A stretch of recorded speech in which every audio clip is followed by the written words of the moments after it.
good morning, everyone, and welcome to my channel.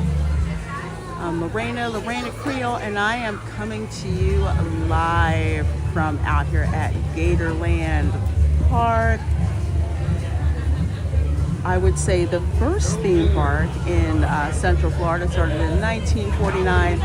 If you want the true Florida experience, then this is definitely where you need to go. This is the first weekend, well, it's the first day, operational day after Hurricane Milton has blown through here. So I'm glad to say and glad to see that they are back up and running just in time for their Gators, Ghosts, and Goblins event that they have going on. This is the Halloween experience that they have the last 3 weekends in October.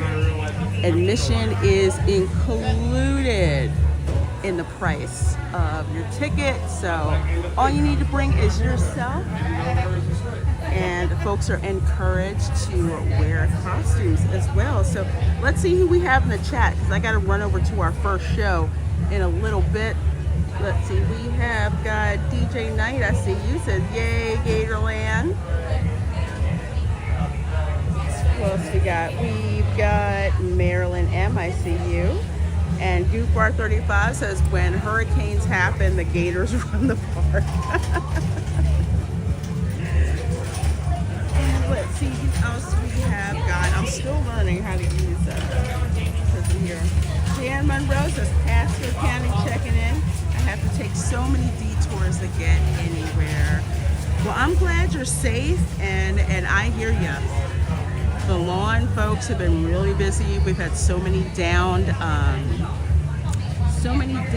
limbs and palm tree fronds and branches and all kinds of stuff. So, and we're still under a flood warning. Hey, Snorter Poopus, good to see you. Chef Nation, good to see you. This is beautiful people. Poopus, I hope you're doing good. Hope you're okay. And hope you've got power. Oh, okay. Okay, I see. You got power restored. That is great. That is great. I see 13 you guys in here already. This is the haunted house they've got going on. It is. It's our haunted museum. It's a haunted museum. Macabre imagery, strange historical facts, as well as loud noises, fog, and special. That's pretty much like anywhere in Florida, honestly. So yes, this is included, and it's so cool how they have like wanted or the missing or wanted, basically for all of the employees, for some of the employees here at Gatorland. It's kind of funny.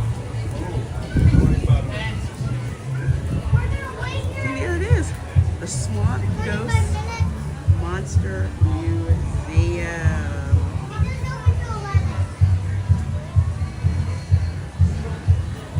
Hopefully you can reschedule it. Hopefully you can. It says, I've lived in this town. Go right ahead. I've lived in this town for more than 20 years. I've never seen it flood like this. Wow. There's always those cycles that everything. Oh, you good? Okay, yeah, you're good. That they run through. But I'm glad you folks are safe and sound. We're gonna head on over to, I believe, Up Close Encounters is the first show. It's gonna be a show-laden live stream. So we're gonna go there. We're gonna see the Jumperoo show, the world famous Gatorland Jumperoo show. So we're gonna go and see that after Up Close Encounters, and then Legends of the Swamp. So, Snort says, do you think Wix Alex is torn out with his flip phone. Oh yeah, I know he is. I know he is.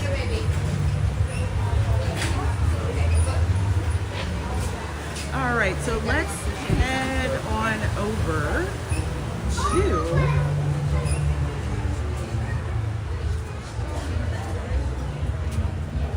up close encounters. So we can go see that. And in between the shows, we'll walk around so you guys can see the Halloween stuff that they've got out and running. So you guys let me know about the stream quality and everything. I'm using Gatorland's Wi-Fi right now. And usually their Wi-Fi is pretty good. But if it's not, you guys let me know. Let's see. Oh boy. The egrets are out. I'll show you guys the egrets really, really quick. We're aware of the show. So far, everything is good. Okay, awesome. As you can see, there's more gators. More gators. That big white bird that just flapped its wings and went up there on the rooftop, that is an egret. They like to use the gators as Ubers. They are also hunting birds. They are hunting birds, so they're not bin chickens, okay, hustling you for food. They like to hunt for their food, so. And they have beautiful, beautiful feathers. And they're once endangered, actually. People use their feathers for hats. They have these beautiful, beautiful tail feathers. But I think those are the lazy ones, because when people throw gator chow, they try to get the gator chow. And later on I'll have to show you the little baby gators. Hey Clint Barton, yes, Gatorland. Good to see you. And says a big good morning to our reptile friends. Yes, absolutely, absolutely. It's almost a strange tradition that after a hurricane, I go to Gatorland. Like subconsciously, I have to make sure the gators are okay. So yes, you can buy gator chow over here. You get it by the bag. A safe way to interact with the gators. And let's see, this shop hasn't opened yet. I guess they're still working on it. That's nice. A very much needed dining establishment because of how many people and how popular Gatorland has become. I think this is the one that's going to have a gator in a fairy outfit as a mascot. Hey, Rambam 3000, good to see you. Listen, good to see the Stroll and Chill is back. Yes it is. The schedule got disrupted a little bit because of the storm, but we're back.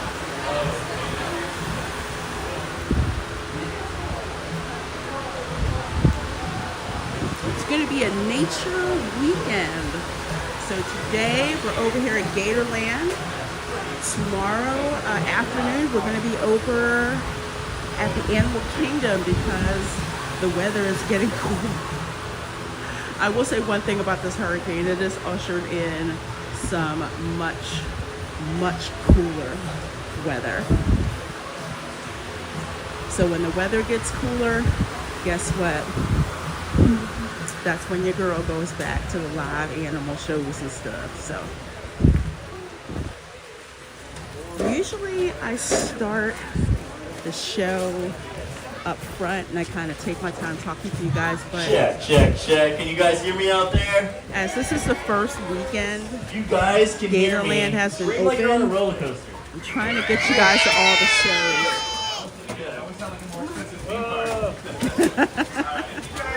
We gonna go up here to the back.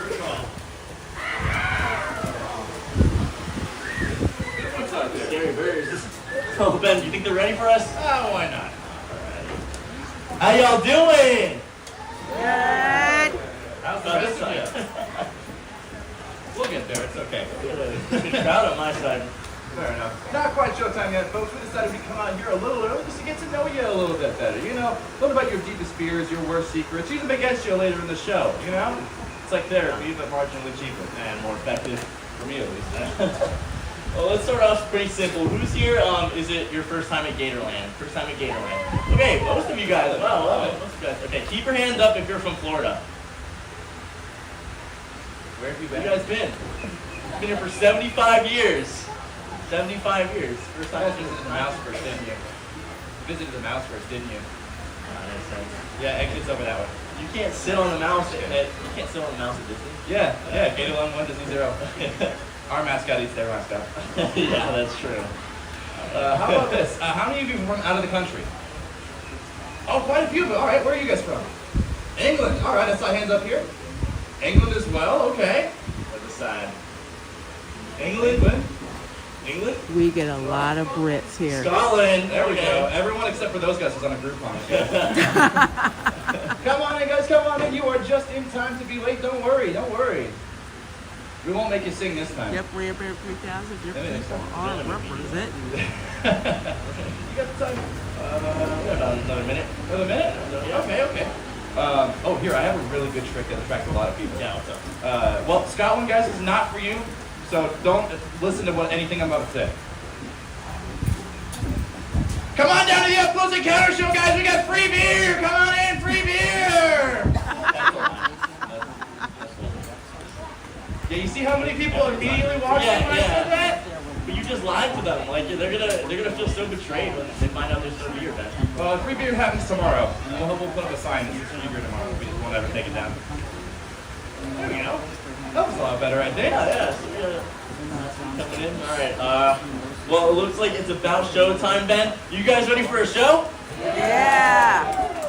That was great from these guys over here, but he asked everybody, are you all ready for a show? There we go. All right, Ben. Since they clearly like you better, how do you want to do this, bro? Well, you can redeem yourself by giving the whole safety spiel, and these guys are a pretty good crowd. I hate to lose any of them, so I'll go ahead and rope them in so they can't escape. All right, guys. Welcome to the Up Close Encounter Show. This is the only show here at Gatorland that comes with a safety disclaimer. Guests and volunteers may come in contact with animals that are scary. Animals that are people who like scales, lemon, red dots, circle, right your hand, they're scary. I'm sorry, what? It's a safety disclaimer. You just scroll to the bottom, you hit accept. No, Come on. this is not Morgan and Morgan, dude. They need to understand what we're saying. This is safety after all. Here, guys, I'll simplify it for you guys, okay? If any of you are afraid of animals or stuff in general, just raise your hand. If you are scared of animals or stuff. All right. All right. Thank you for your honesty. There you go. Raise your hand, you're not scared. Got somebody? Yeah. Oh, she looks so excited. All right, folks, welcome to the Up Close Encounter stage. Up Close Encounter show, rather. My name is Ben. This right here is Lucas. Everyone say hi, Lucas. Hi, Lucas. Hi, Lucas. Hi, Lucas. Now, this show is based off of stuff that happens to us on a day-to-day basis. As you guys know, Gatorland is an animal park, and we get those animals from a variety of different places, the biggest of which is actually donations. So sometimes people go to the exotic pet store, but it's just a cute little pet, and then when he hits 13 feet, they weren't prepared to take care of something that big, and they can't take care of it anymore.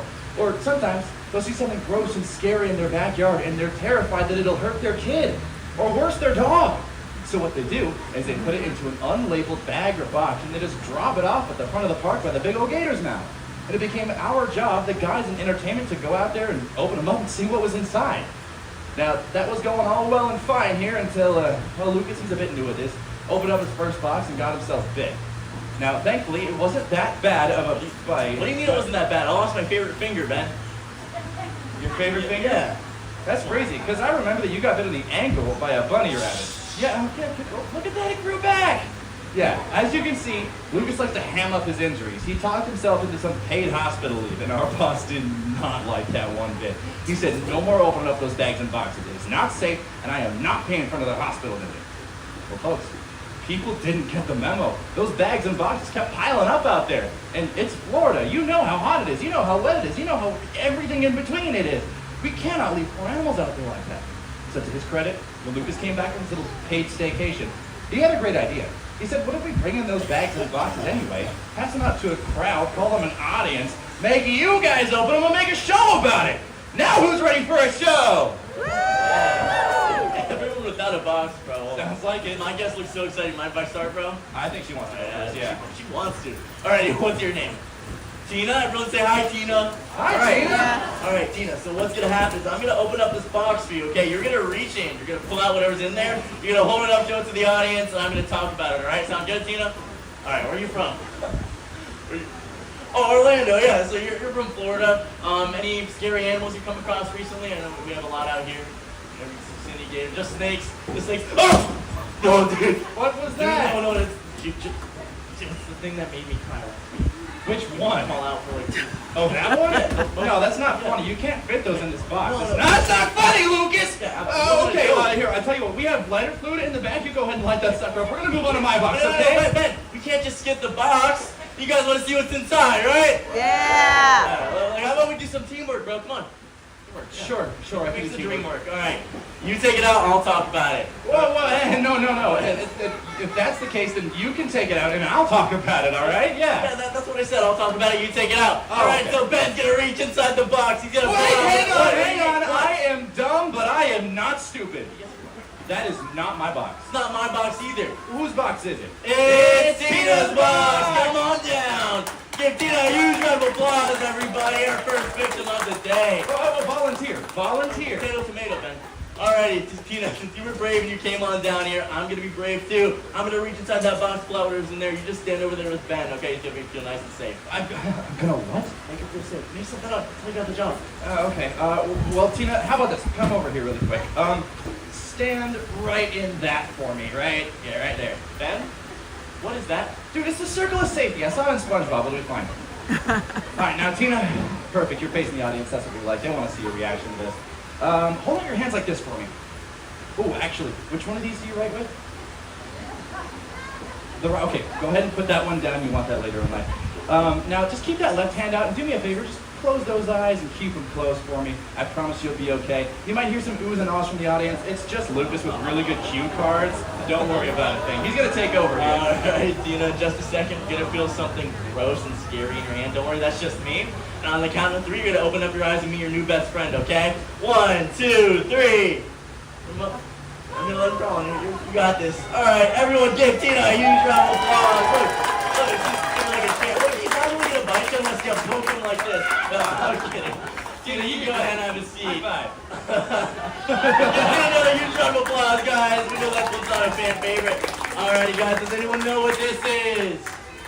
That's right, this is a tarantula, guys. This is actually a Choco golden tarantula. You can find these guys all over South America. Now, tarantulas, they're arachnids, meaning they have how many legs, guys? That's right, these guys are going to have 8 legs. Now, tarantulas, they also have something that starts with the letter V. What do you guys think that might be?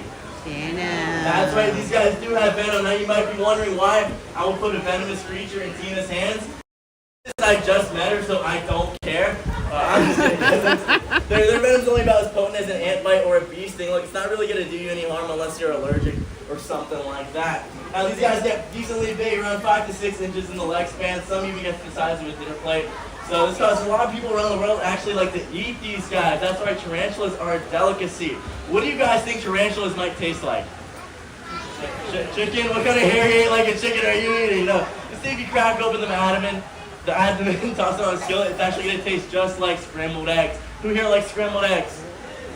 Want to take a bite? Whoa, Lucas, what are you doing? I'm trying to feed them the tarantula. You cannot feed our animals to the guests, Why man. not? Why not? You said so yourself. You gotta cook them first. They won't taste right. All right, let's move on to my box. Give Tina another big old round of applause. Those are not a fan favorite. Well, let's see if my guest is any braver. Hi. If looks could kill. How you doing? What's your name, my friend? Lindy. Everyone say hi, Lindy. Hi, Lindy. And now, just to be safe, let's all say bye, Lindy. Bye, Lindy. I'm kidding. We're gonna do what Lucas and Tina were supposed to do, okay? We're gonna open up this box. You're gonna reach inside. Wait, Talk about it if I know wait. what it is. Ben, stop. maybe we should do like a safety check. Safety check? Yeah. Look, we didn't know it was in my box, so you got kids like right there. These aren't my Yeah. kids. Well, no. That's their kids, bro. And they're the tax returns. You're so Yeah. right. Yeah, I'm pretty sure you want these guys back. So Yeah. here, how about this? I will go ahead and open the box down there, and then we'll have you come down, okay? Perfect. I think you can be okay with that. All right, now, Lindy, do you have any animal experience? No? That's okay. You're about to get some. You said you're also from Florida, right? Oh, perfect. Yeah. This should be no problem for you guys. All right, let's see what we are dealing with in here. All right, Lindy, come on. No, Linda, you No. stay right there. I'm so What? sorry. What? She can't touch this. Wait, why not, dude? Because if she touches this, you and I are getting fired and arrested again. Yeah. Yeah, I need a different kind of help for this A one. different help, Tina, round 2. No, you have traumatized that poor woman enough. No, I don't need human help. I need help from one of these. I heard it out there. This is for a snake, folks. I mean, what else am I going to catch with a big metal hook, right? Like, here, kitty, kitty. Whoa, Ben, I thought you liked cats. Dude, I love cats. They call me Carol Baskin. Look, that circle of safety worked just fine for Tina. Oh, you're elevated. You should be fine. We're going to draw something else in the sand here. Something nice. We'll give it a catchy name. We'll call it the line of death. Now, the line of death is pretty self-explanatory, folks. If you cross that line, there's a solid chance you could die. So, if you happen to trip, fall, get pushed by a loved one, or your brakes fail, just run to the circle of safety. I'm sure you'll be fine. Come on, dude. Line of death? What's in there, bro? Check it out, man. Can't be that bad. Oh, it's back. What are you doing? That's my corner of safety. Yeah. Your corner of safety? Yeah.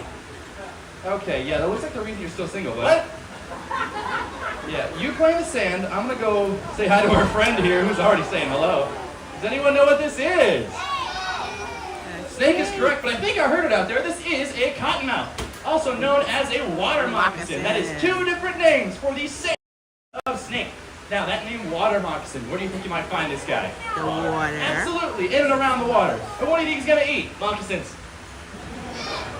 No, he's not gonna eat shoes. He's gonna eat anything he can find by the water. Fish, eggs, turtles, birds, even baby alligators if they're small enough. He is not a picky eater. Now that second name, Cottonmouth, it comes from his threat display. When this little guy feels threatened, he's gonna coil up into a tight ball, open up his mouth really wide, and show you the pristine white lining inside. It looks like someone shoved a bunch of cotton balls in there. And it's a really nice contrast to the rest of his dark body here that lets threats and predators know that he is venomous. Now you may notice all of these beautiful tiger stripe bands going down the side of his body there. Now those are called juvenile bands. That's how we know he's not fully mature yet. When he is mature, all those bands are gonna fade into jet black, just like the rest of his tail. Now, as I mentioned, he is a venomous snake, and his venom is nothing to joke about. One singular bite from a cottonmouth can and will put a fully grown adult in the hospital for a long time. And if you're too young or too old, it very well could kill you. And these guys get pretty big too. I'm talking up to 5 feet long when they're fully grown. They are nothing to joke about. Now, him being so small, and he blends in really well, and he doesn't make a lot of noise like a rattlesnake would. A lot of people don't see him when they're walking around out in the woods, and they end up stepping on these guys. What do you think is going to happen if you step on a snake like this? Exactly, he's going to bite you. And what do you think he's going to bite you at? Your foot, your ankle, somewhere down low. Now, that being the case, what's the worst kind of footwear right here in the state of Florida? Flip-flops. Flip-flops and sandals. Crocs are just ugly, whoever said that. Now, by a show of hands, who here likes wearing sandals and flip-flops? Yeah, you're all gonna die! Ben, no, you can't tell them that, bro. Come on, they're on vacation. They need happy thoughts. Oh, yeah, you're right, you're right. Oh, how about this? Check out our gift shop before you die! Wait, You can shop what? right now. No, Ben, Get how it? about this, okay? You put your little worm of death away, I'm gonna find them another box, alright? Alright, You guys alright. wanna see another one, right? Yeah. Alright, let's see. It's fun with the label on it this time. A little bit better. Oh, hey, this one says it's from England, bro. From England? Yeah, what's something scary that they could have sent this from England? I don't know, man. Harry Styles? Dude, if Harry Styles in this box, we're gonna have some problems. Yeah. Like legal problems. You can't put a person Oh, dude, speaking of problems, we got one. Yeah? Yeah, Harry? it's not Harry, it's not even from England, bro. Really? Yeah, somebody misspelled Florida. How do you misspell Florida? I don't know, dude, it must have been those guys from Polk County. Oh, yeah, they can. Give me those guys. Oh, yeah, you want it? Yeah. What'd you call this little line again? That would be the line of death. Okay, that is perfect, guys. All right, guys, this one's pretty bad. The line of death is now going to be in full effect. If you happen to find yourselves coming across it, you're going to want to run that way, or that way. Look, don't run to the circle of safety, guys. It was never going to work anyway. What? Tina, you felt perfectly safe, right? She's from Florida. It's different. That's fair. Ben, this one's pretty bad, so if anything happens, I'm going to need you to back me up, okay, bro? Yeah, man, if anything happens, I'll back me up. That's not... Why are you walking over there? Corner safety. Whatever, bro. I'll do this myself, then. Oh, perfect. My fitness don't tell me now. Alrighty, guys. Does anyone know what this is? Yeah. That's right. It is a rattlesnake. Come on down. You want yourself a free steak? I'm kidding. Stay seated. This is a rattlesnake, guys. This is actually an eastern diamondback rattlesnake. One of these several species of venomous snakes you can find here in the state of Florida. This is actually the largest species of rattlesnake in the world, guys. These guys get absolutely massive, around 5 to 8 feet in length on average. Now, he gets his name Diamondback from that beautiful diamond pattern running all the way from its neck all the way down to the tip of its tail. And what's at that tip of its tail, guys, is that world-famous rattle. What do you guys think that might be used for? Warning is what we thought for the longest time, but actually, due to recent studies we've done right here at Gatorland, we actually now know that's where they store their venom. You just got to shake well before use. Honestly, that's a bad joke, guys. That rattle is for warning. He's gonna store his venom in those puffy cheeks of his, and now their venom is no joke, guys. One single drop is enough to kill 4 fully grown adults, and if this thing bites you, you're gonna get a whole lot more than just one drop.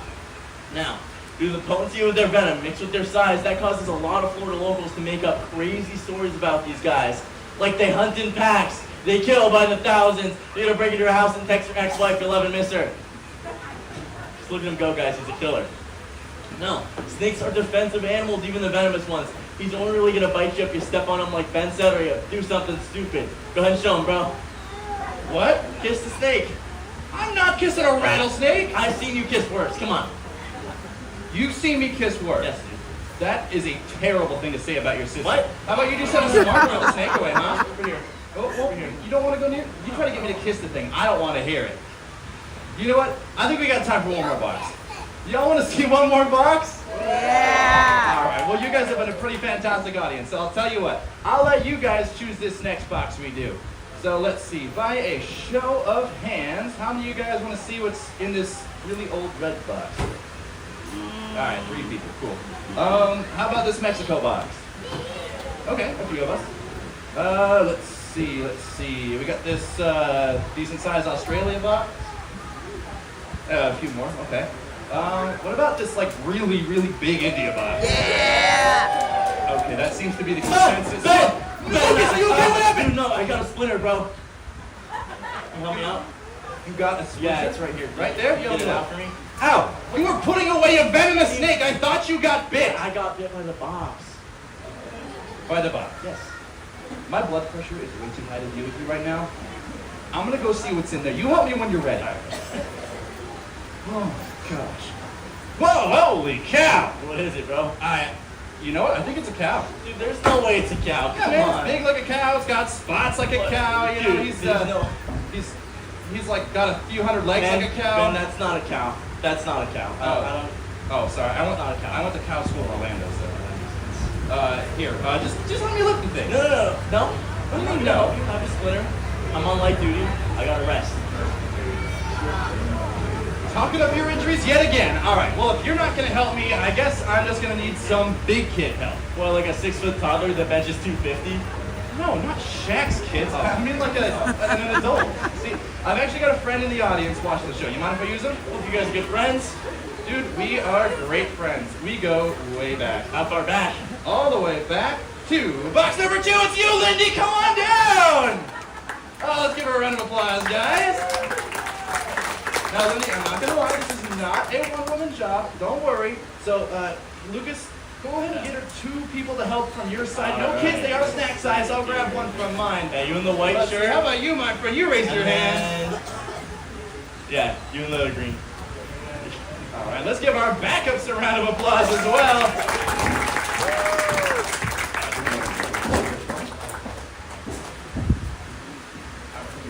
Just to the left of Lindy. Beautiful, perfect.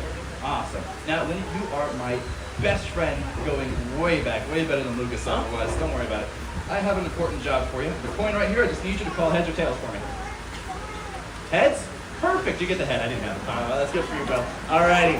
Get shoulder to shoulder, guys, like you know each other. You guys will be fine, I promise. Now, do me a favor. Put your arms out just like this for me, okay? Now, most importantly, keep your eyes facing forward towards the audience. No looking back. That's cheating. We do not like cheaters here at Gatorland, guys. Audience, you catch them looking back. I want you to yell the word cheaters. Let's practice that on 3. 1, 2, 3. Cheaters! Lucas, I think it's got me. Dude, what's going on, bro? Yeah, it's got me. Oh my gosh, I got you, bro. I got you. Oh, thank you. All right. Thank you. Oh, okay, just don't touch that blue tentacle, man. What do you mean? I'm holding it. No, you're holding it? Yes. Oh, let go of that, man. Dude, why? Oh, it makes you pregnant. Dude, I can't be a dad. Well, just name one of the kids after me. Audience, are they cheating? No? Good, let's keep it that way. It's a family show. How about now? No. Alrighty, we got caught up on a branch.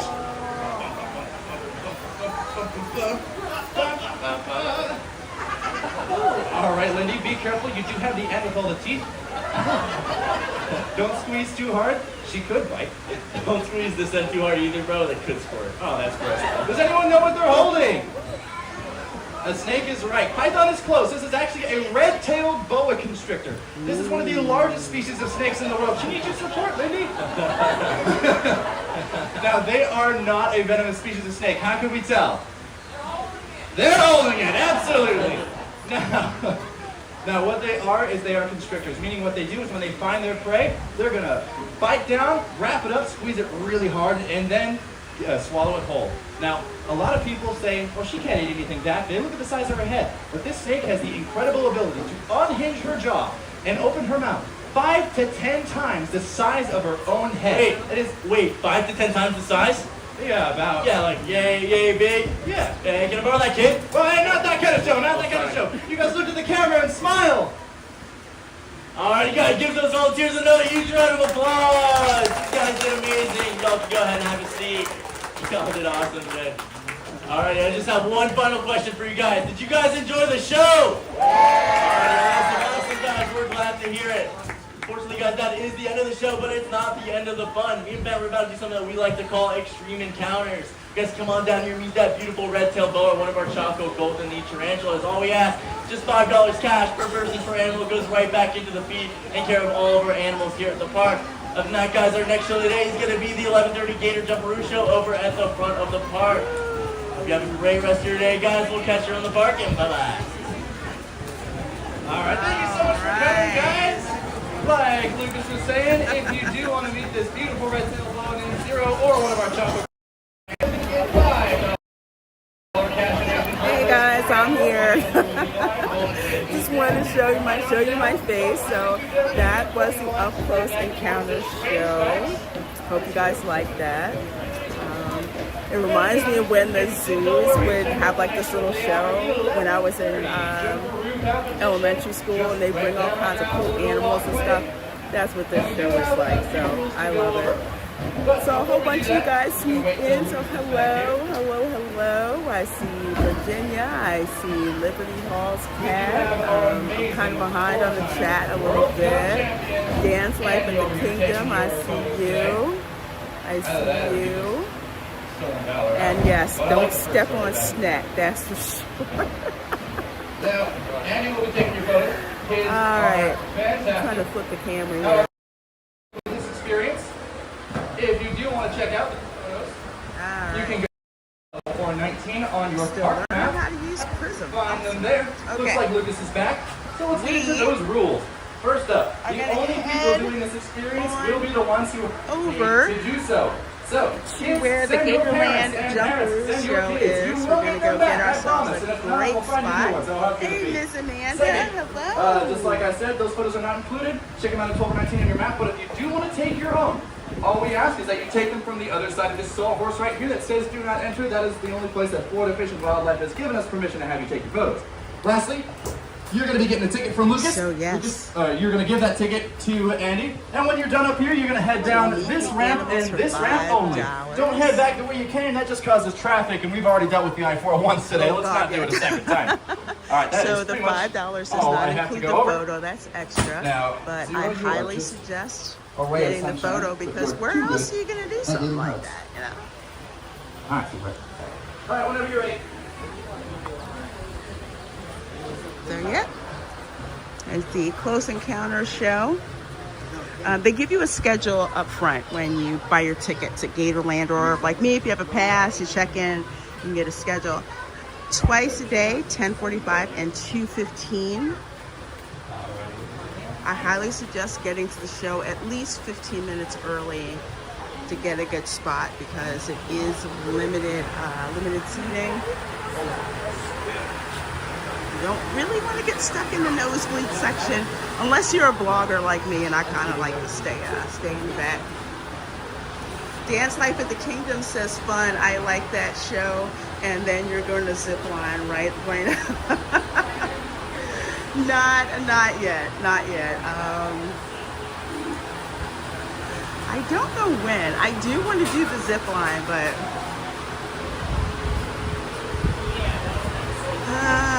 I'm probably thinking early spring. Early spring, I might do it.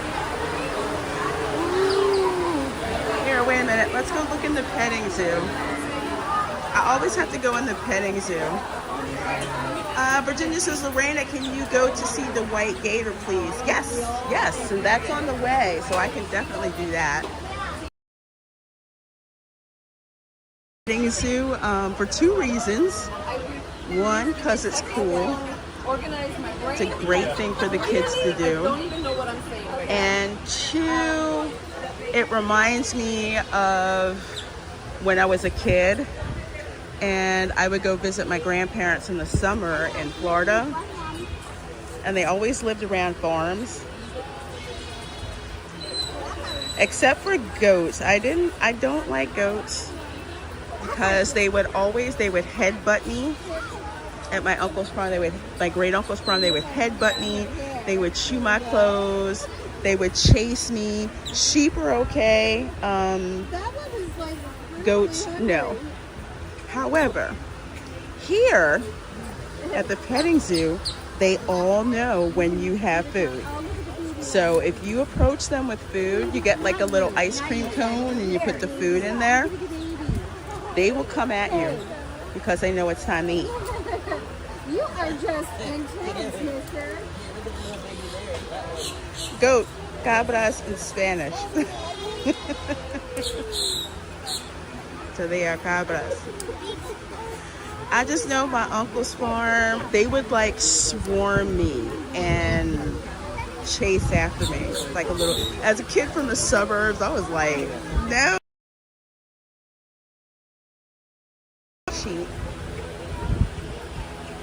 Sheep, they are dumb.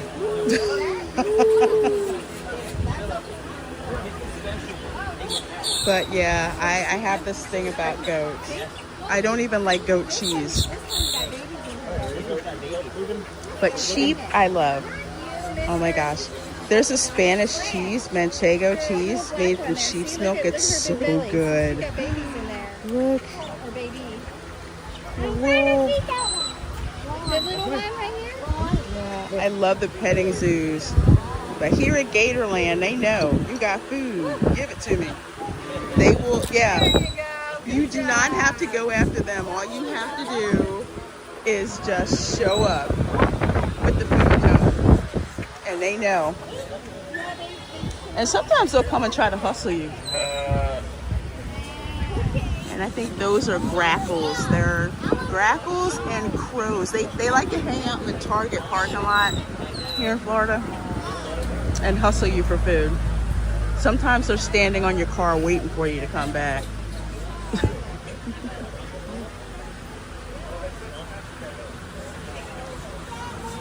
Yep, they know the cone. They know the cone. That big brown goat is the most enthusiastic. queso de cabra is delicious. You can have it, Virginia. You can have it. I'll take the sheep cheese. You can have the goat cheese.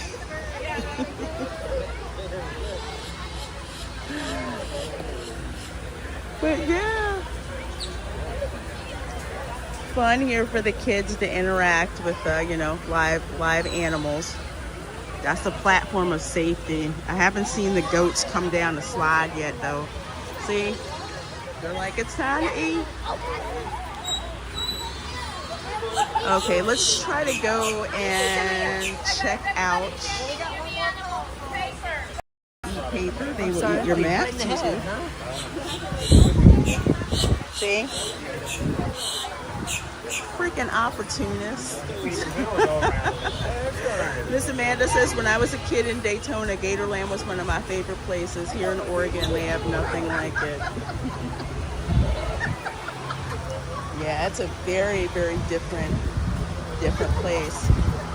And yep, dance life at the Kingdom. That's why they have signs around the park that the birds, because they are opportunists, will steal your food.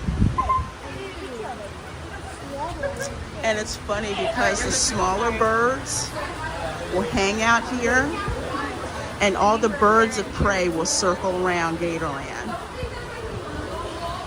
because they know the smaller birds are here feeding and they just pick them off. Hey Tom F, how you doing? Says, have you done the Gator place up in St. Augustine? No, I haven't. I'm hoping to get up to St. Augustine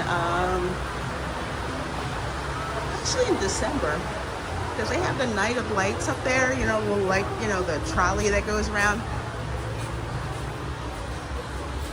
I tend to do more traveling around the state when the weather gets cooler.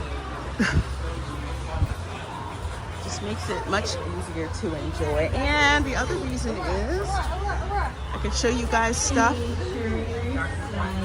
from my family history because my 5th great grandfather's house, if you go on, I believe it's St. George's Street, I think? St. George's Street. Once you're finished with your in St. Augustine, there is a garbage can located you'll find the Sanchez house. Francis Javier Sanchez. That's my 5th great grandfather. Once you're finished with your seats, and his house is on St. George's Street. And the hand washing station.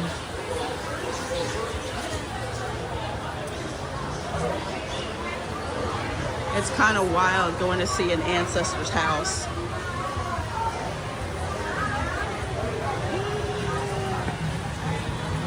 Oh, I'll let you know, Tom. Definitely. Virginia says, thanks for this video, Lorena. I have a long time without visiting Gatorland. Oh, you're welcome.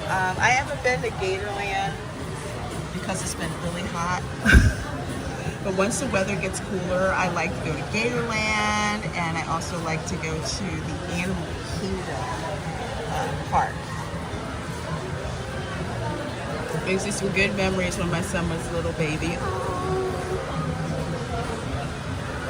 Well, my little nieces and nephews, they love Gatorland. They're coming back to visit for Christmas, and they want to go to Universal, they want to go to Legoland and Peppa Pig Park, and they want to go to Gatorland. My nephew thought it was the coolest thing that he could sit there and the gators would like float underneath him. Oh, you've seen that house, Miss Amanda? Yeah, it is, St. Augustine houses have an interesting architecture. They started out Spanish, but then when the British took over, some of them took on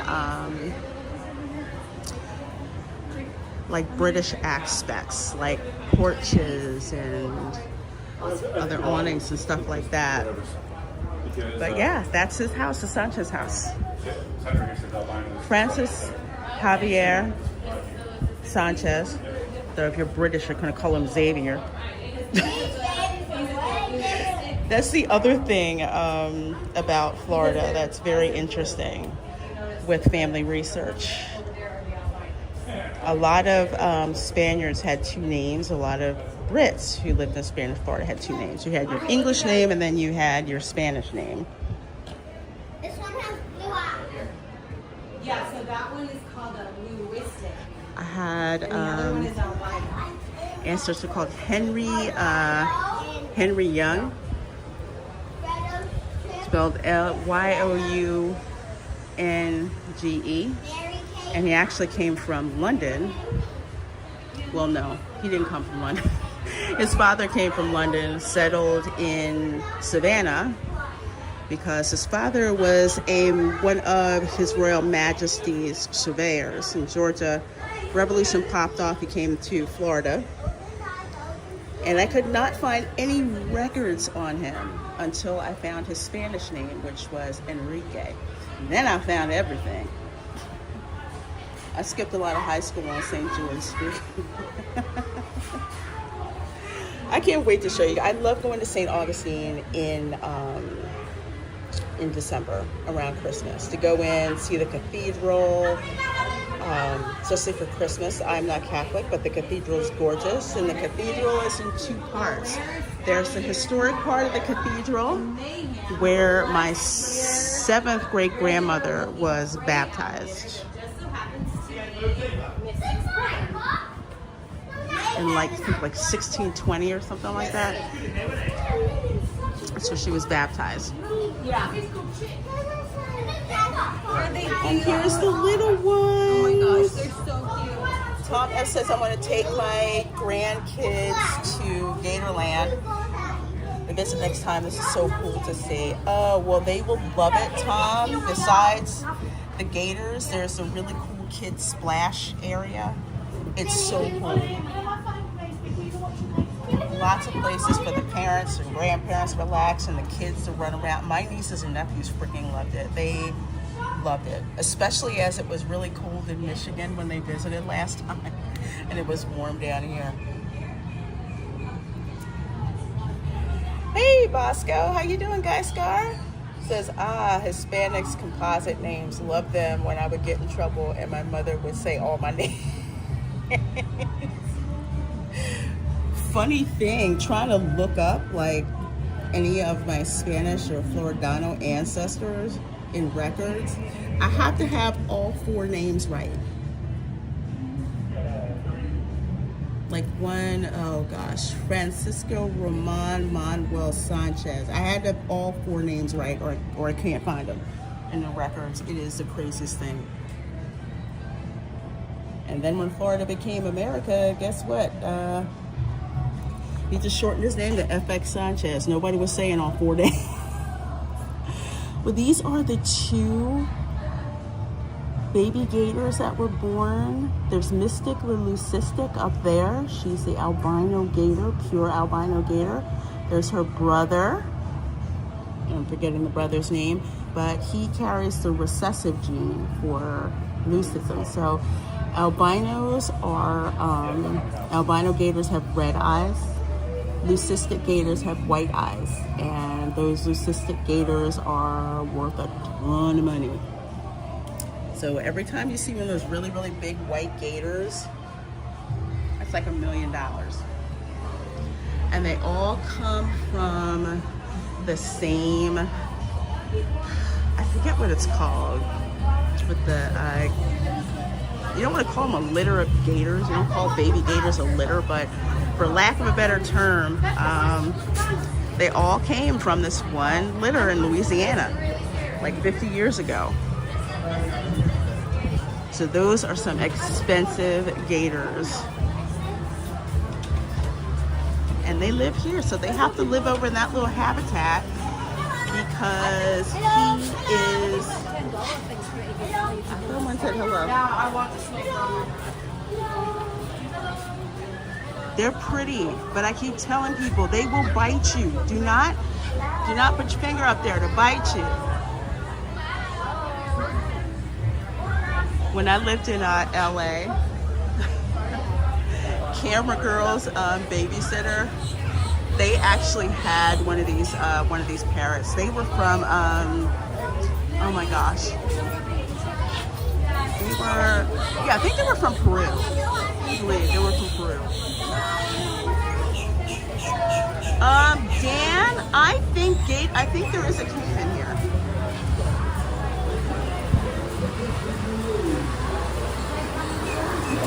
Could be wrong, but I think there are caimans. I know we have Cuban crocodiles here. I know that much.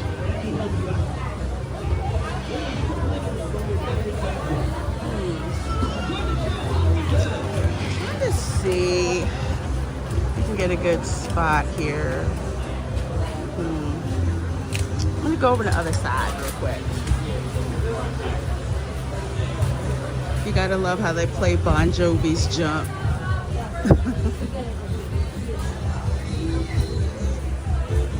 So this is like the back.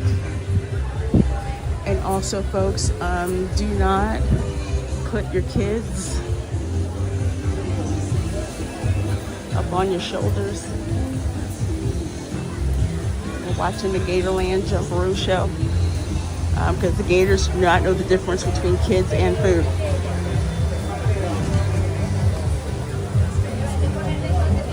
Just so you know. Let's see here.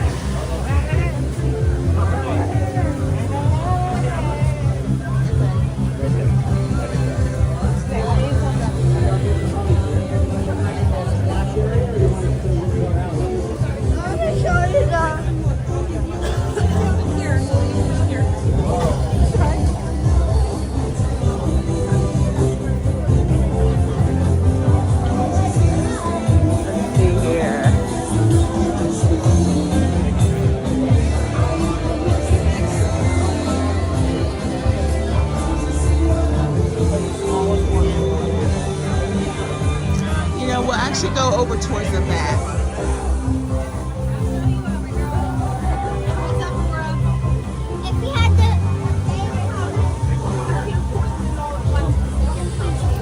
I think we've got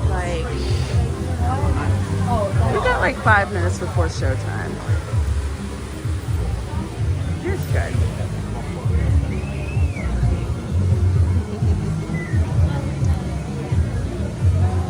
Caimans have very narrow snouts, so they would stand out if you see them in Gatorland. I will take a look, because I'm pretty sure they have them. They may be over in the marsh pond, but again, here is where the Gators and the crocodiles, they all live together. They all live together nice and happy. Van Halen, yeah.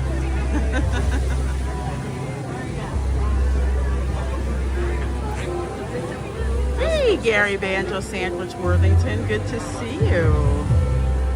Good to see ya.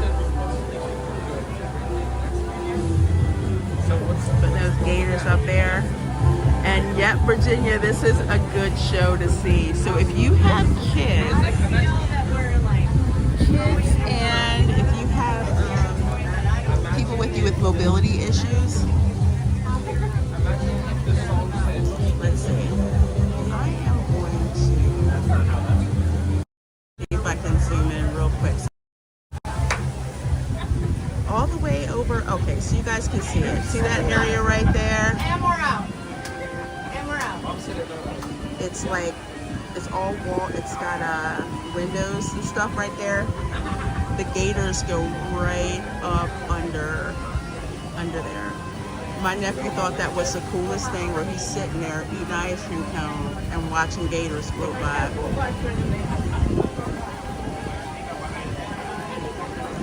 But they do get claimed very, very quickly. So if you want this prime spot for you and your kids, I suggest getting here at least 20 minutes before showtime. Because it really is a prime area for the kids to like hang out and watch. Focus issue. All right, there you go. You're scared? No. It's kind of funny how they play dueling banjo.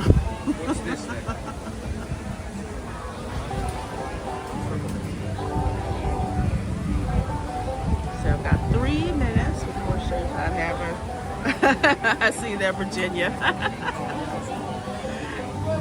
So for folks who are not familiar with the world famous Gatorland Jumperoo show, basically got 2 Florida men competing for a job here at Gatorland, and the person who can get the Gators to eat the most chicken, to like jump up and grab chicken, supposedly they're the ones who get the job at Gatorland. I think Cooter's from Kissimmee and Bubba is from St. Cloud. I forget, one of the 2. I always get those 2 mixed up. Check. All right. How y'all doing? All right, folks, in the right spot for the show. It's not quite showtime. I'm waiting on 2 guys before we begin. I figured I'd come out here and give y'all a quick safety announcement. Now, folks, we got 2 rules that are out here. My first rule is please keep your children off of your shoulders and off that wooden handrail. Again, please keep your children off of your shoulders and off that wooden handrail. It is time to feed these alligators and crocodiles. And if your kid falls in, those gators don't know the difference between chicken and children, so you're not getting them back. And my second rule, that glass viewing section area. That area is intended for those who have small children or those who are in a wheelchair. If you're not some with small children or some in a wheelchair, please just step aside and make some room for those who are. Other than that, that's all my rules. I'm waiting on 2 guys, and we'll get this thing started! All right. That's funny, he just gave you guys the same spiel that I gave you. Although for real, I can't tell you how many people will put their kids on their shoulders or let their kids climb up on the railings and there's a gator on the other side. Not smart. Not smart. Let's see, what did this one do? Ooh, that was a little better.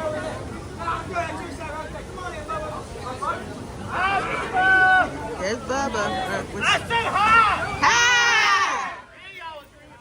We got the 2 guys. Represent. What are you doing? Get over here. No, you can't. No, you cannot touch it. Get over here. You cannot pet that. No. No pet, no. Stay right here. No pet. It's real. Stay right there.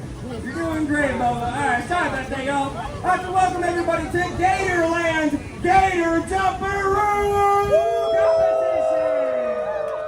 We're going to get these alligators and crocodiles jumping, but not for any old reason. Standing behind me, I got 2 of the bravest or dumbest guys we could possibly find for a drop right here at Gatorland. Are y'all ready to meet these 2 guys?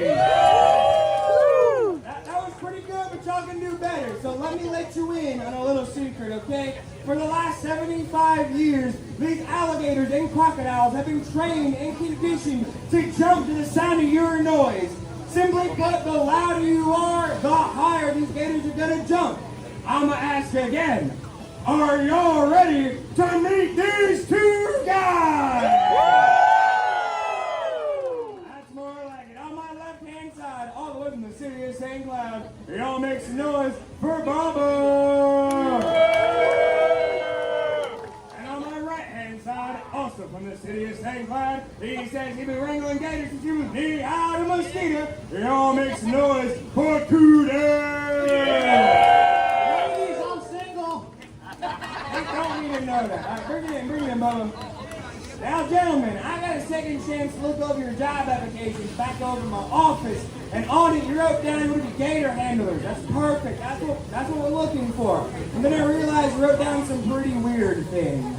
But first you wrote down you were brothers, which I don't know how that's relevant. Then directly under that wrote down you were twins. Identical. What? Identical? I don't know about that. Cooter, do you know what the word identical means? What's up, boss? Can you sometimes we date the same girl, she has no idea. I'm Oh. sure she'll have an idea. You have a beard, he doesn't. Bubba, what's that guy talking about? Y'all even related? Well, yeah, that's my brother from another mother. All right, that makes a little more sense. How does it make you identical twins, though? Oh, we got the same mailman. Oh, okay. Well, we're not going to explain that to them. We're just going to move past that. Now, you guys do need some kind of alligator or reptile experience to work here at Gatorland. On that part of the application, you did leave it completely blank. So I'm going to have to ask right now in front of all these people, do either one of you have any alligator or reptile experience? Oh, you got all of it, dude. Now, what you got? I was married once. You were married? How's that count for experience? It's because she was cold-blooded, she took my dog, dude. No, I'm sorry about your dog, Peter, but that doesn't count. Bubba, I'm afraid to ask, do you have any alligator or reptile experience? No, boss, I don't like asparagus. Oh. Experience, do you have any experience? Gesundheit. Great, all right, so neither one of you have experience. Come back here with me, we're gonna do some on-the-job training, guys. Now, in this bucket, we got some smaller pieces of chicken. Take those pieces out, hang them up on the table, and the table's up on the wire. Y'all wait for further instructions. Got it? All right. Now, audience, what they're doing is something called cable races. They're going to send 2 pieces of chicken out over the water. Alligators and crocodiles can jump up and rip those pieces down. The first person to get both their pieces down are going to run back there, hit that bell, and get the first part of our competition. It's pretty much idiot-proof. Now, before we begin any of that,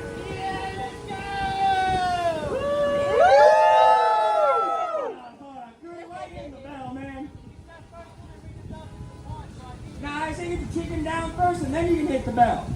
I'm not adding stuff, you're not listening. It's real simple. Chicken down, then bell. Chicken down, then bell. You got it.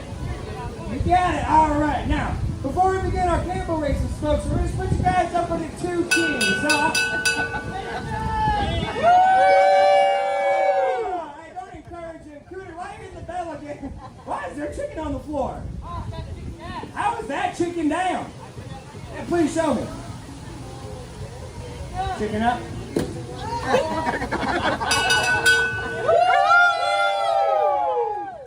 Good, were you born sideways? Yeah. Yes, okay. You see how your brother Bubba's hanging the chicken? No, don't do that, Bubba. You see how he's hanging it up nice and pretty? Hang your chicken up just like that and don't touch the bell. Yeah, don't touch it. Alright, don't touch the bell. Alright. Now, let's split you guys up into 2 teams. So, Bruno, what did I just say? Bubba, what are you doing? I yelled at your brother to hit the bell. Now you're going to hit it. Your hands on it, man. Listen, zip it. Zip it. That's no stop. That's strike 1, okay? Strike 2, you're going swimming. Wait. What? What? I can't swim. Oh, you can't swim? No. Yeah, don't worry. You don't got to swim for long. Stop hitting my bell. Alright, where was I? Alright, split you guys up into 2 teams. So, you man with the pink shirt going all the way down behind Bubba. Y'all be Team Bubba. Make some noise for Bubba! And you man with the white shirt going all the way behind Cooter. Y'all be Team Cooter. Make some noise for Cooter! We got 2 great teams, 2 not so great competitors. Bubba, looks like you're done first. Come over here to me. All right, you're the captain of Team Bubba. I want you to say hi to your team for me. Hi to your team for me.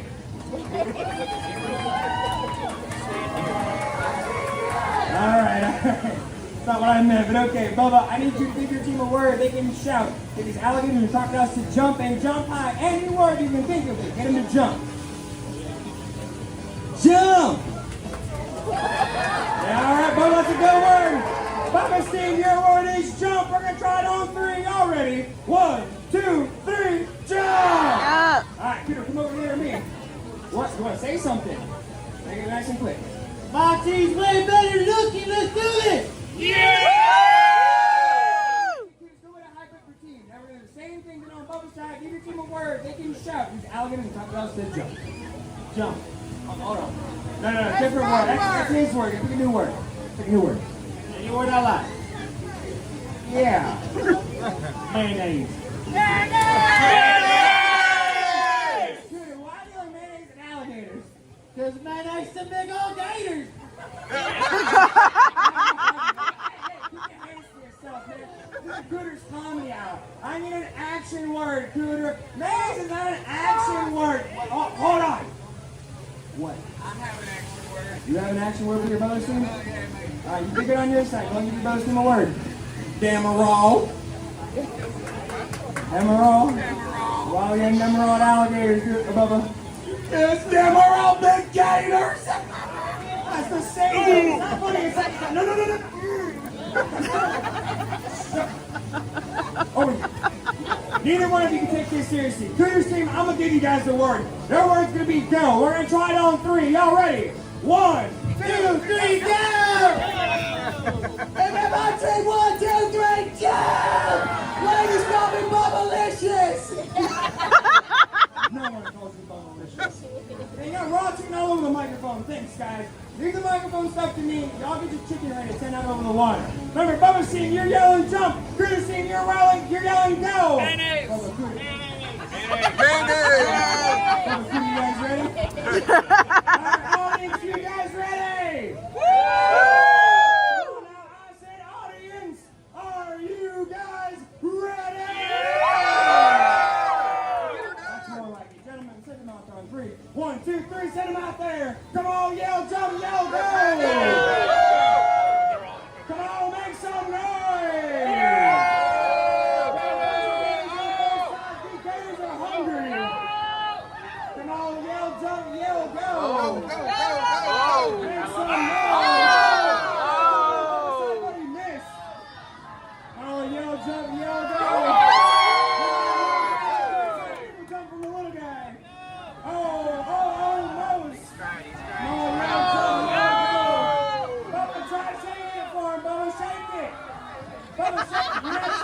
Shake the chicken. Wow. Come on, yell, jump, yell, go. Come on, Cooter's team is right there. Make some noise. Almost. Jump, try again. Go. Try again. Come on, help them out. Yell, jump, yell, jump. Oh, they're missing left and right. Come on. Yell, jump, yell, go.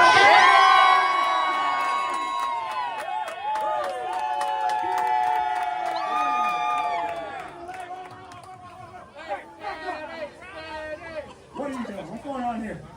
You didn't see him, boss man, but he tried to smack me like Will Smith at the Oscars. You tried slapping him? No, sir, I was self-convinced of myself. Hey, calm down. All right, y'all are brothers. Start acting like it. Bring it in. Cooter, congratulations in the first part of the competition. Those are great jumps. Bubba, don't worry, give you a chance to catch up. We're going to move on to our trivia round, okay? Whoever can answer those 3 questions, we're getting your Gatorland. We'll get the next point. Chuck. The most frequently asked questions. Cooter, how do you know the answer to a question I haven't asked yet? Well, boss, you just said it's the most frequently asked question Gatorland gets, right? Yeah. Well, you see that lady in the green tank top and the sunglasses? Yeah, what about it? Well, boss, you've been talking around all day asking this question. All day. Well, for her benefit, answer the most frequently asked question we get here at Gatorland.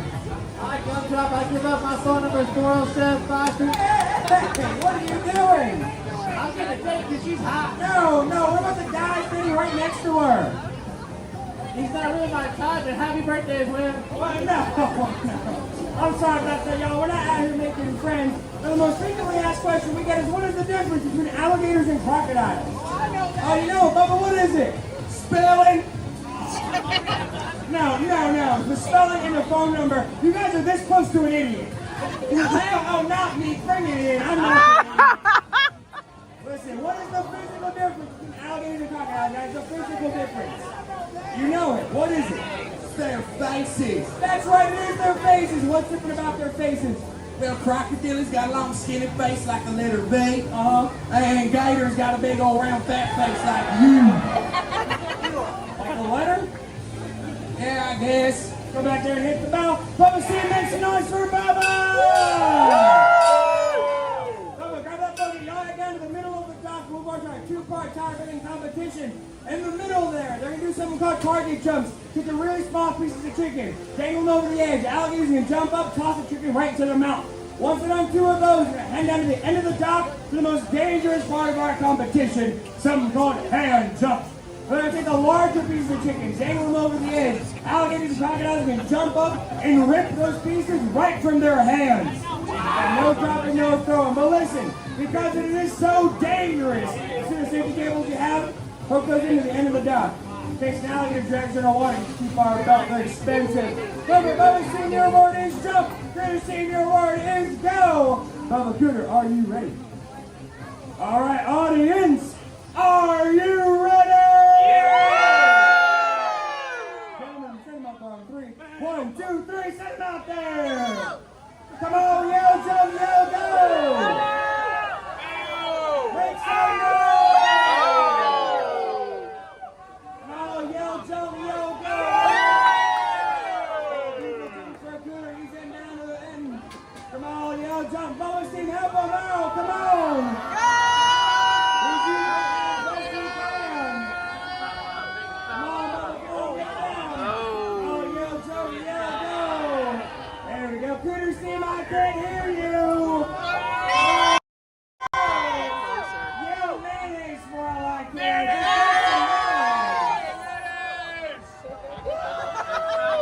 Oh, yell, jump, yell, go, yell mayonnaise, yell Demerol.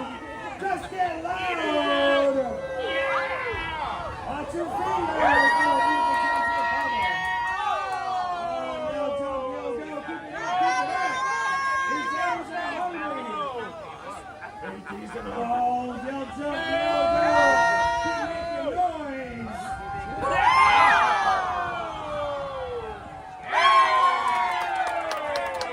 Cooter got one more piece. Bubba, you done? All right, Cooter's team, keep Got making one noise. more. I'm gonna have to count you down here in a second. Cooter, come on, make some noise. Yell, jump, yell, go. Now listen. Cooter, I'm gonna reel you for a second. I didn't see all your drums, okay? So it won't be fair if I decided about the job here today. Hey, don't worry. The audience, well, they saw it all. I'm leaving it up to them. So Bubba's team, if you think Bubba got the highest jumps and earned a job here at Gatorland, make some noise for Bubba. And Cooter's team, if you think Cooter got the highest jumps and earned a job here at Gatorland, make some noise for Cooter. That was pretty close, but I think Bubba's side was a little louder. Do it again? Alright, you know what, Cooter? You didn't yell, that's alright. If you're lucky, this is Florida, we do recounts all the time, okay? Bubba's team, last chance, make some noise for Bubba!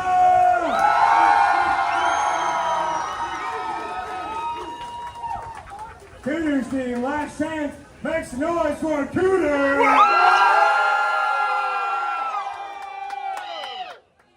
I'm gonna do it twice, because in the end, I'm giving the job to Cooter!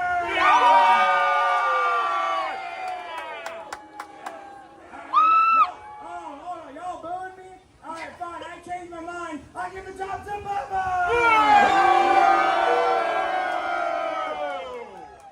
Y'all booing me too? Yeah! It's too hot for this. I quit. They both did the job! Round of applause. These two knuckleheads risking life and limb. I know the show. These high-jumping alligators and crocodiles. We want to be a part of that. And thank you so much for coming in. Bye-bye.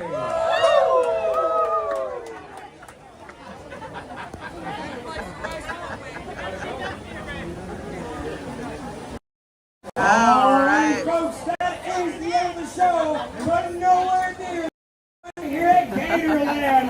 Right now, Okay, we're folks, so having that a was day the Gator course in Jumper here, show. Just down that walkway. Folks, y'all can meet The Courtney Gators were really Dean. hungry this He's over morning, 100 so years I old would and suggest over going to the first show, 500 pounds. because by the second show, they're not really as hungry. So, just have a great day. Thank you guys for coming to Gatorland. And bye-bye. Just a little bit of advice. They seem to be more active in the first show. Or it could be that it's cooler and they're just like, okay, yeah, it's cool. I can eat. So the next show we're eventually gonna go and see is the Legends of the Swamp show. I see some folks came in. I see Moonbeam. I see you. I see Jacqueline. I see you. Are those Everglade Gators? If they're from the Everglades, I don't know. Some of them maybe. Sometimes when Florida Fish and Wildlife, if they come across a gator that's a nuisance gator, that's one over, I forget over how many feet it is, they'll try to release it somewhere where they can be rehabilitated or have relative peace, like over here at Gatorland.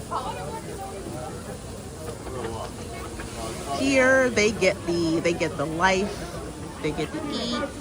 Humans, you can interact with them and learn about them, you know, without having one roll up on you in your yard. But like I say, if you ever see a gator, do not approach it.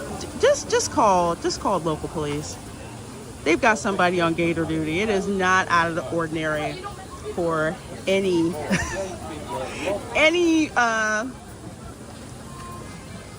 police station to get a call about a gator in Florida. Yeah. There's usually somebody.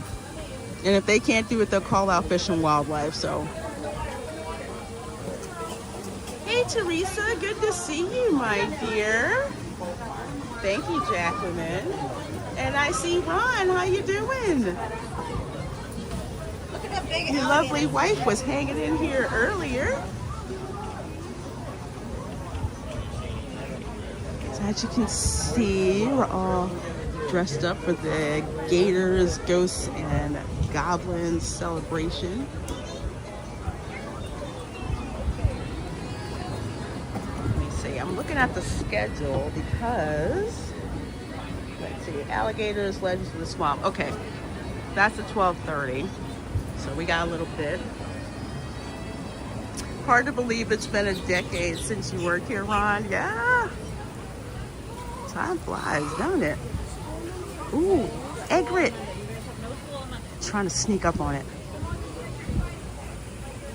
So over here, here's where we'll say the preschooler gators, where you can buy like little fishing lines, like see down there, they have the fish on the fishing lines. They teach the little preschool gators how to jump up and get the fish. But they have to compete with the likes of this egret right here, who will steal your fish.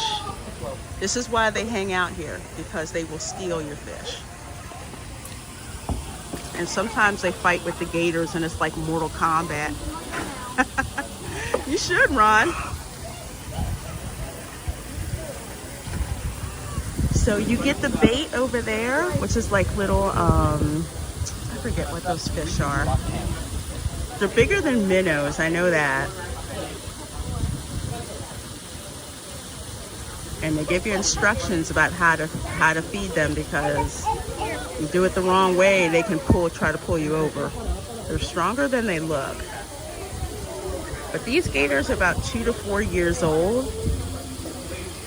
This is about the size of the one that Philly garbage man down here in Florida trapped with a garbage can. If you see one, just call the police. This is also the one, remember that video of that guy? He didn't even drop a cigar, and one of these grabbed like one of his little dog, little King Charles. And he went in the water and he pried it out of the gator's mouth. It's because the gator was this small, okay, that he went in and got it. I have not done the Gator Night Shine tour. I haven't done that yet. Grandma 3000 says Egret wins flawless victory. I saw someone else come in. Hey, Fallout Dave. Thank you. My how's your home at the strip? My home is good. Just a lot of down branches. Lost internet for like 8 hours the next morning, but we still had power, so it was good with that. And good cell service. That's good. But yes, the event is included in your price of admission. They encourage everyone to, you know, to dress up, wear costumes. The kids wear costumes. The team members, they have candy to give the kids. So it's a really nice family event. There you go.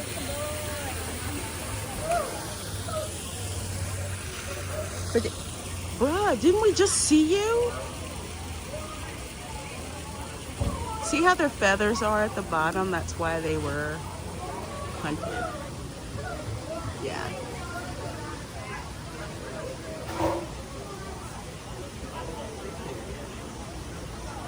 Yep. News about Tampa, Rambam. I know there's a lot of places around Tampa that got underwater. It wasn't as bad as it could have been. The storm surge did pull water out of Tampa Bay, but I think a little bit further in Tampa, a lot of damage. Yes, they're so beautiful. That's why they were almost extinct in Florida, but because back in the day, people would like get their feathers for like hats and stuff like that. Hot here in Florida, so lots of hat ladies. But they are, for the most part, they are hunters. They like to go where the food is. And that one is very used to being around humans. Because they have the life out here. So yeah, you put the fish on the pole, and that's how they learn to jump up.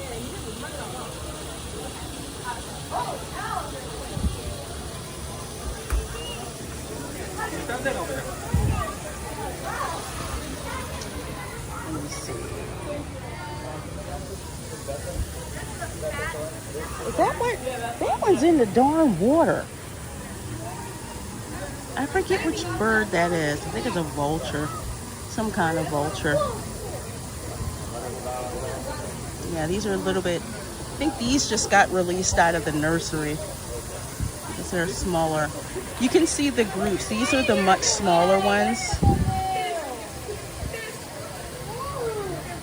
The bigger ones, I guess these are the 2-year-olds. The other ones over there, the 4-year-olds.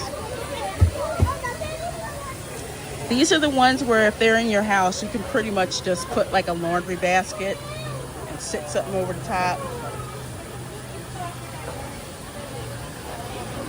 Also, egrets, they will steal your catch. When I would go fishing with my family in Putnam County, if you're too little to fish, your job is to either, watch the bait or watch the basket that's got like all the fish in it that you caught. Because they will stand over there and they will try to steal your fish. You don't trust them birds. I pretty much don't trust them. Don't say 3 to 5. I'll say they're about 4 to 6. See, this is the junior jumperoo feeding experience. So $5 for 3 fish. Just go big. Get the 20 fish for $20. And here's the sign. Remember I told you guys? Thieving birds. Birds love fish. They will steal them with their dagger faces. Yes, they will. The gator there. That gator there is named Fluffy. The bird in the water is an ibis. I thought I guess a species of ibis. I'm used to the little small ibis bin chickens are always hustling people for food. And these are the 3 to 5-year-old gators. I guess it's pre-K. And no, you cannot feed these, okay? These are not part of the Jumperoo Junior feeding experience.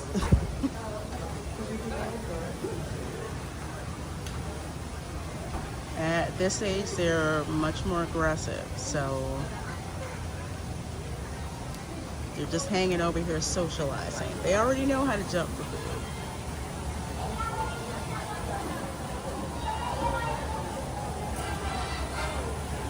Sounds like the egrets are not the flying garbage disposal seagulls are. No, they're not. They're not. They are hunters, like herons. They will not. Then chickens will come up to you. Seagulls, they will circle around you. I freaking hate seagulls. I don't know why people feed them. But if you love doing like nature photography of birds and stuff, over here at Gatorland is really good because they're used to being around people. I wonder what the oldest gator at the park is. I would like to know that too, actually. I'm guessing a crocodile. I think Bone Crusher too is the oldest.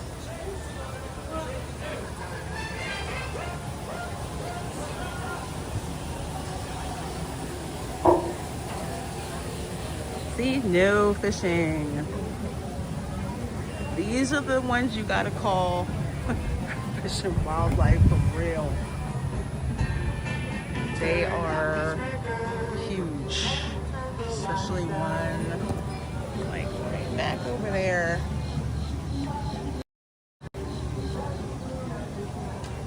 Yep, see him? Seagulls are wart rats with wings. Here's a tip: if you see an ibis, say a prayer to Thoth.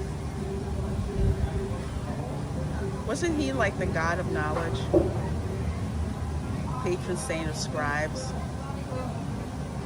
Ooh, there's some couple of herons down there. There was a red. I forget which stream it was on, but we were looking like a blue heron that was like stalking around the bushes. And the next thing I knew, it snapped up a lizard and was like guzzling it down. Florida wildlife is wow. But those are herons.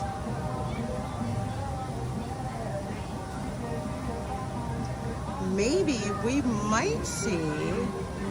I'll have to keep my eyes open, see if there's any ahingas that are here. Ahingas are waterfowl where they will actually hunt underwater. They will go underwater, stay underwater, hunt fish, and then come back out of the water. When I first saw that happen, I thought maybe I'd forgotten to take my medication or something. See, it's so cute. They dress up in the outfits and they get candy. It's so fun.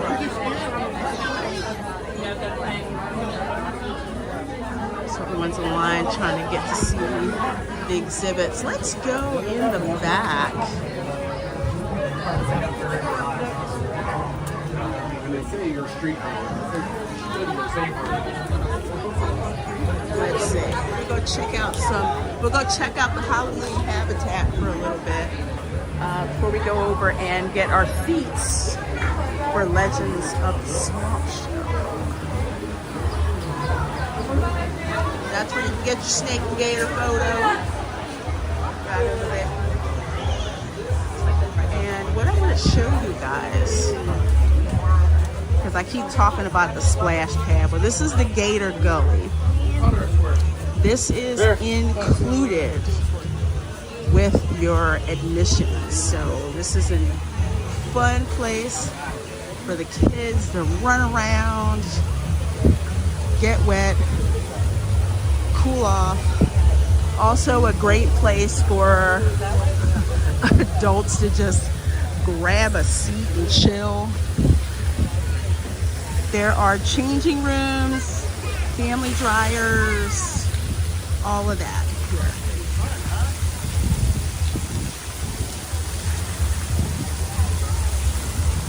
And he says the heron and the otter are my friend. Yeah, I love that song. Oh, it's funny when the seagulls poop on the tourists, isn't it?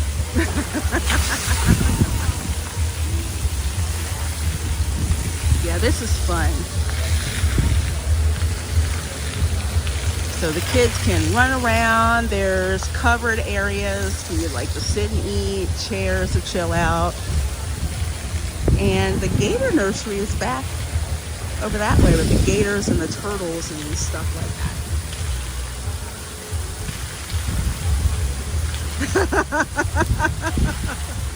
Oh, that's funny, John. Not funny because it's a Chick-fil-A sandwich, but yeah, those birds are evil. Well, they gotta eat too, but you know. It's like if you have cats, you don't leave your sandwich on the counter, okay? I know my sisters and their kids love Smash Pads, especially over the late summer.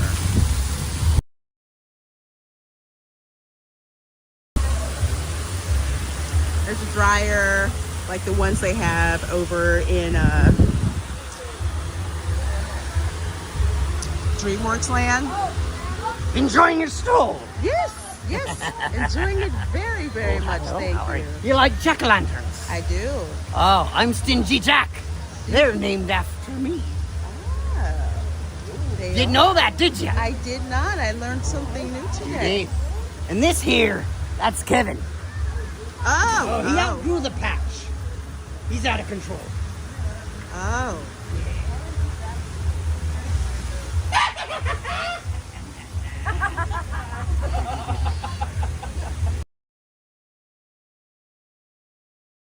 Well, Sorry.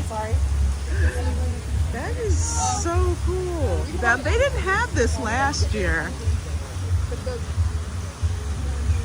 Yeah. We did that. We did that to get rid of them out in Gary Junior High. That is an extremely cool effect. I love that. So that's the barn.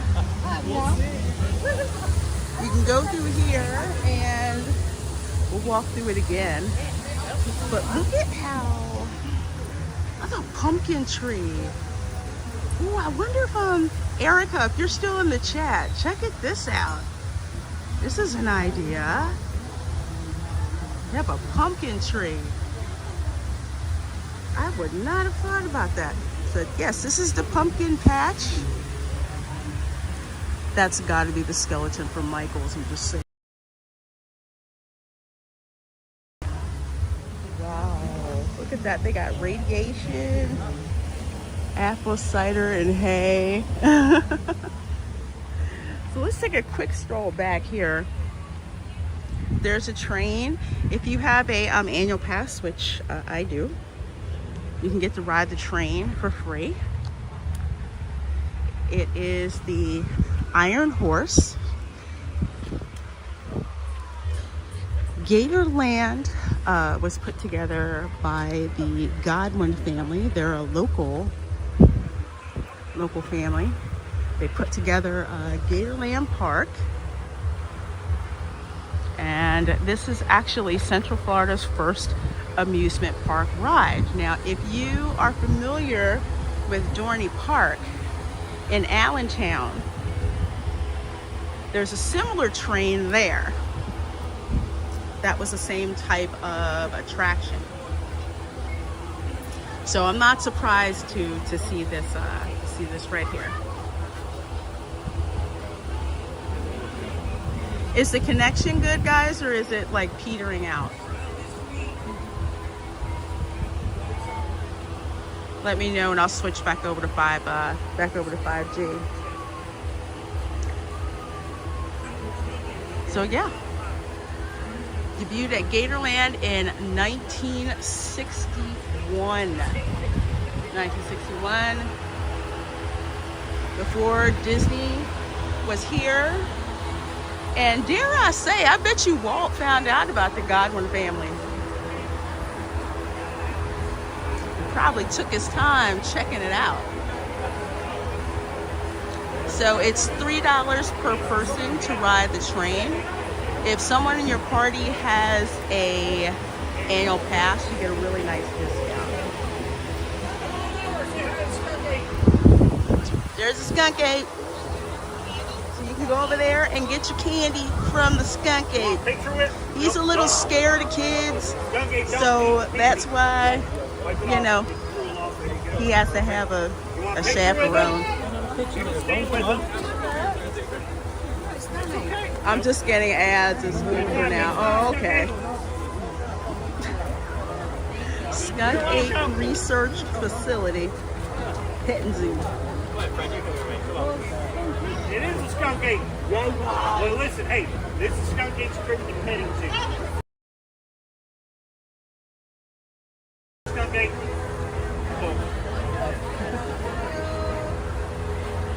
Told you, Skunk Ape. He's scared of kids, but he likes kids. Hi there. How are you? And think, it is included with the price of admission. So something really cool to do if, you know, Mickey's Not So Scary Halloween Party is too rich for your blood. You can go over and check us out. Say hi.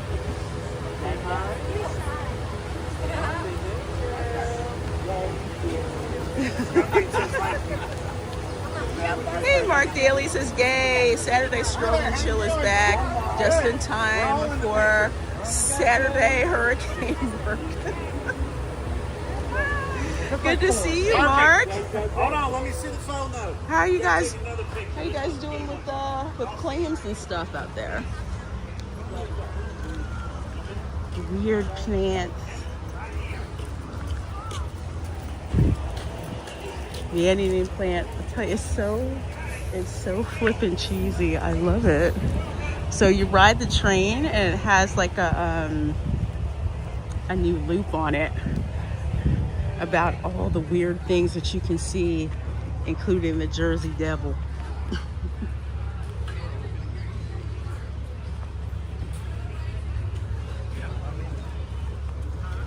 Ooh, Adopted Dragon.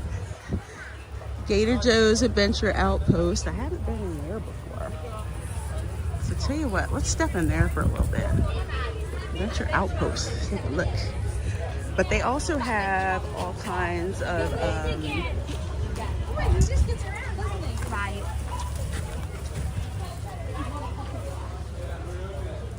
usually they'll have like local merchants, like there's a donut stand that's further up. I don't know which habitat. Oh, foxes. Okay, so there's foxes in this habitat. Jungle Crocs of the World back there. I swear they have more stuff.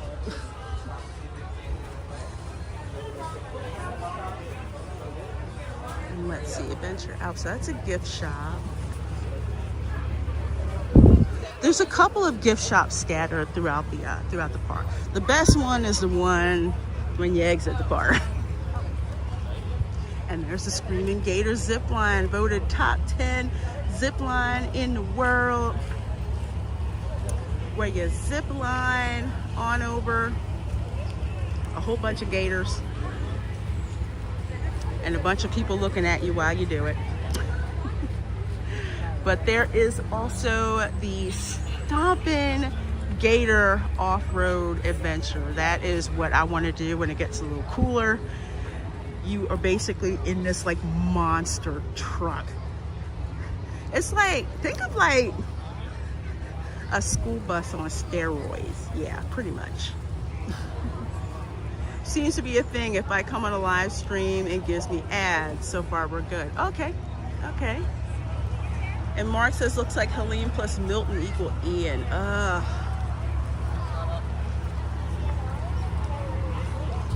Lots of damage in the state.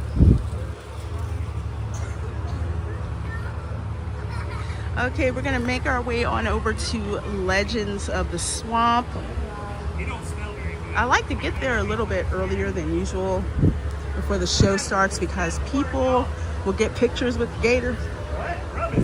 Well, it's the first show of the day, so that might not be happening.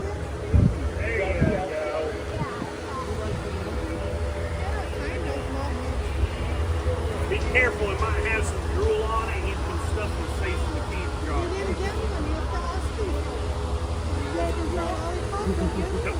No, don't eat that one. You're allergic to root beer. You don't want that. There you go. Put it back. You can have it. There you go. Come stand right here. Big smiles.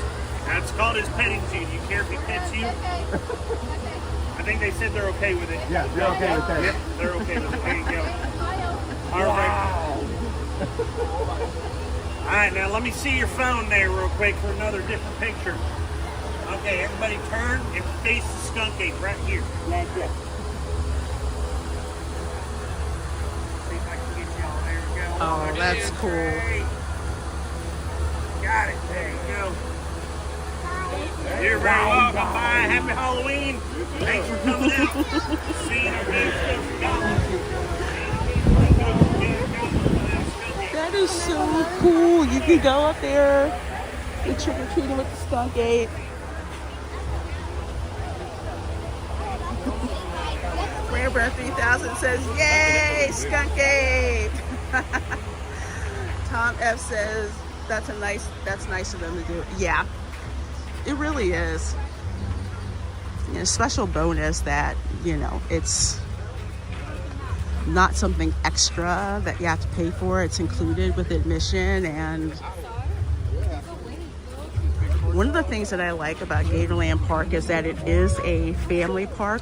Ooh, tortoise. No joke. So I was hiking in the San Velasco hammock. It's actually land where my fourth great grandfather's ranch was. Or I should say, not ranch, hacienda, because that's exactly what it was. I was like hiking around there, like where the site of his house was, and I'm like, why is that rock moving?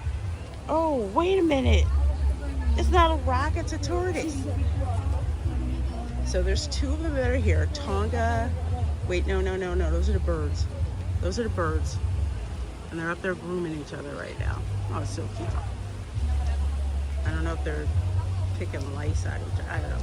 But then there's the two tortoise. I think they're, I forget which ones, what breed they are. But yeah, they're the turtles. I like coming out here when it's cooler. The animals are much more active. If you gotta have gators, you might as well make a fun park based on all things gator. Yeah. And plus, Florida man is known throughout the world. That's why you have so many people from like Europe over to visit. It's hilarious. Love it. They're like, yes, we've been to Gatorland. Florida man is indeed real. Also, all of the team members here, since it's a family business, it's run like family, you know. So when you come to Gatorland, it's like visiting your crazy relatives. I'm telling you, they have really decked this out. Is that the age that makes them big or the breed? That is an excellent question, Moonbeam. It may be the breed.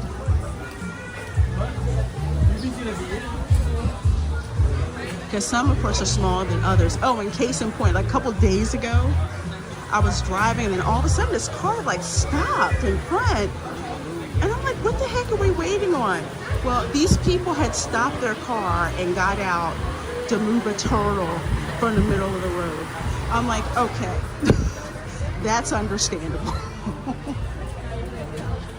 Because we don't want any more turtles getting hit on the road. And next thing you know, you're playing Mario Kart again.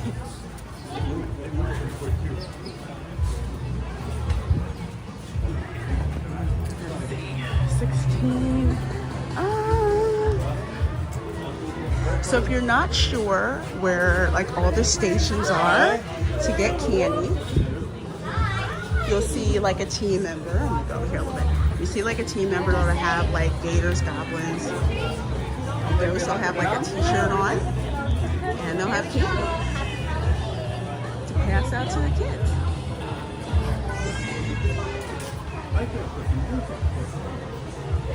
I wonder if they have those t-shirts in the gift shop. I'm gonna have to check. Thank you guys for hanging out with me here at Gatorland. It is the first day since the hurricane that Gatorland is back open. Oh, here's both of them. These are the albino ones, not the leucistic ones, but the albino ones. Here they go.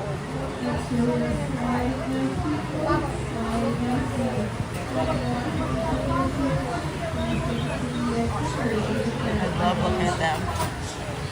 Retro Nerd Girl has a watch party today. Yes. Yes, she does. I can't make it to the one this week, but I am going to make it to the one the week after. I used to have a parakeet, and then I got a cat, and learned at a young age that cats and birds don't play nicely together. Just like the cartoons.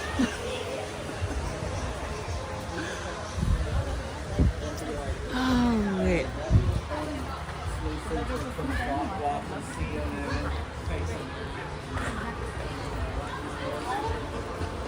Oh, that's where the... Oh, we have to see if the capybaras are out after the show.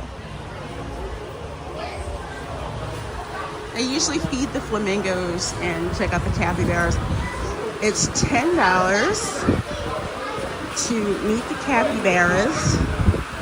They're not native to Florida, so when I first saw them, I'm just like, what the heck? What am I seeing? What the heck is that? I don't know what that is. And then a subscriber down in Argentina was telling me about them. I'm like, oh, okay.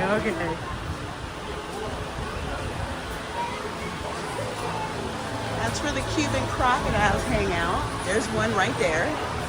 Now look at his mouth is open. His mouth is open. Showing you his mouth.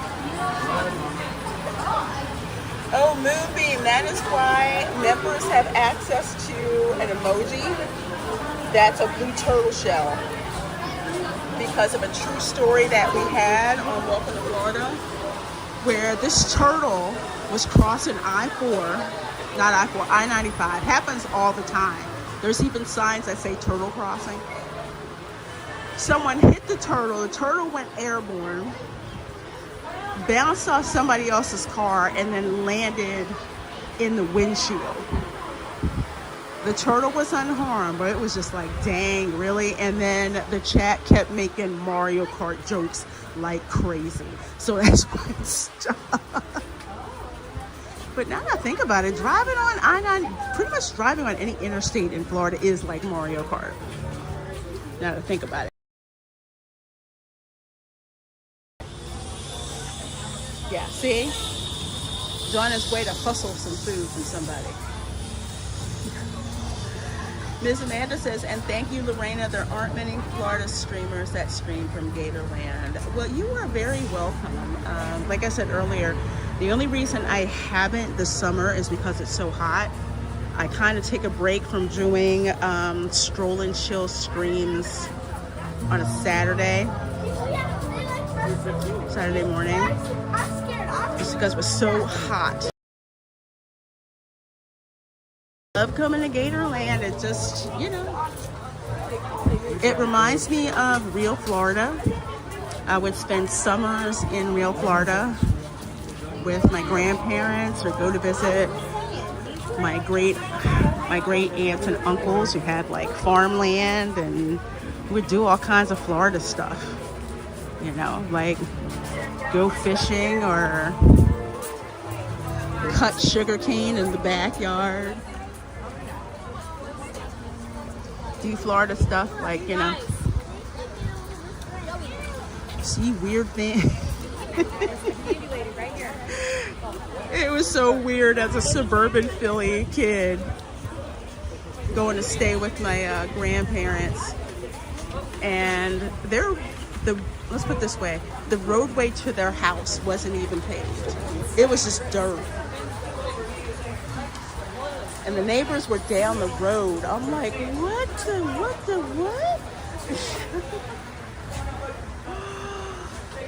Look at that. Those.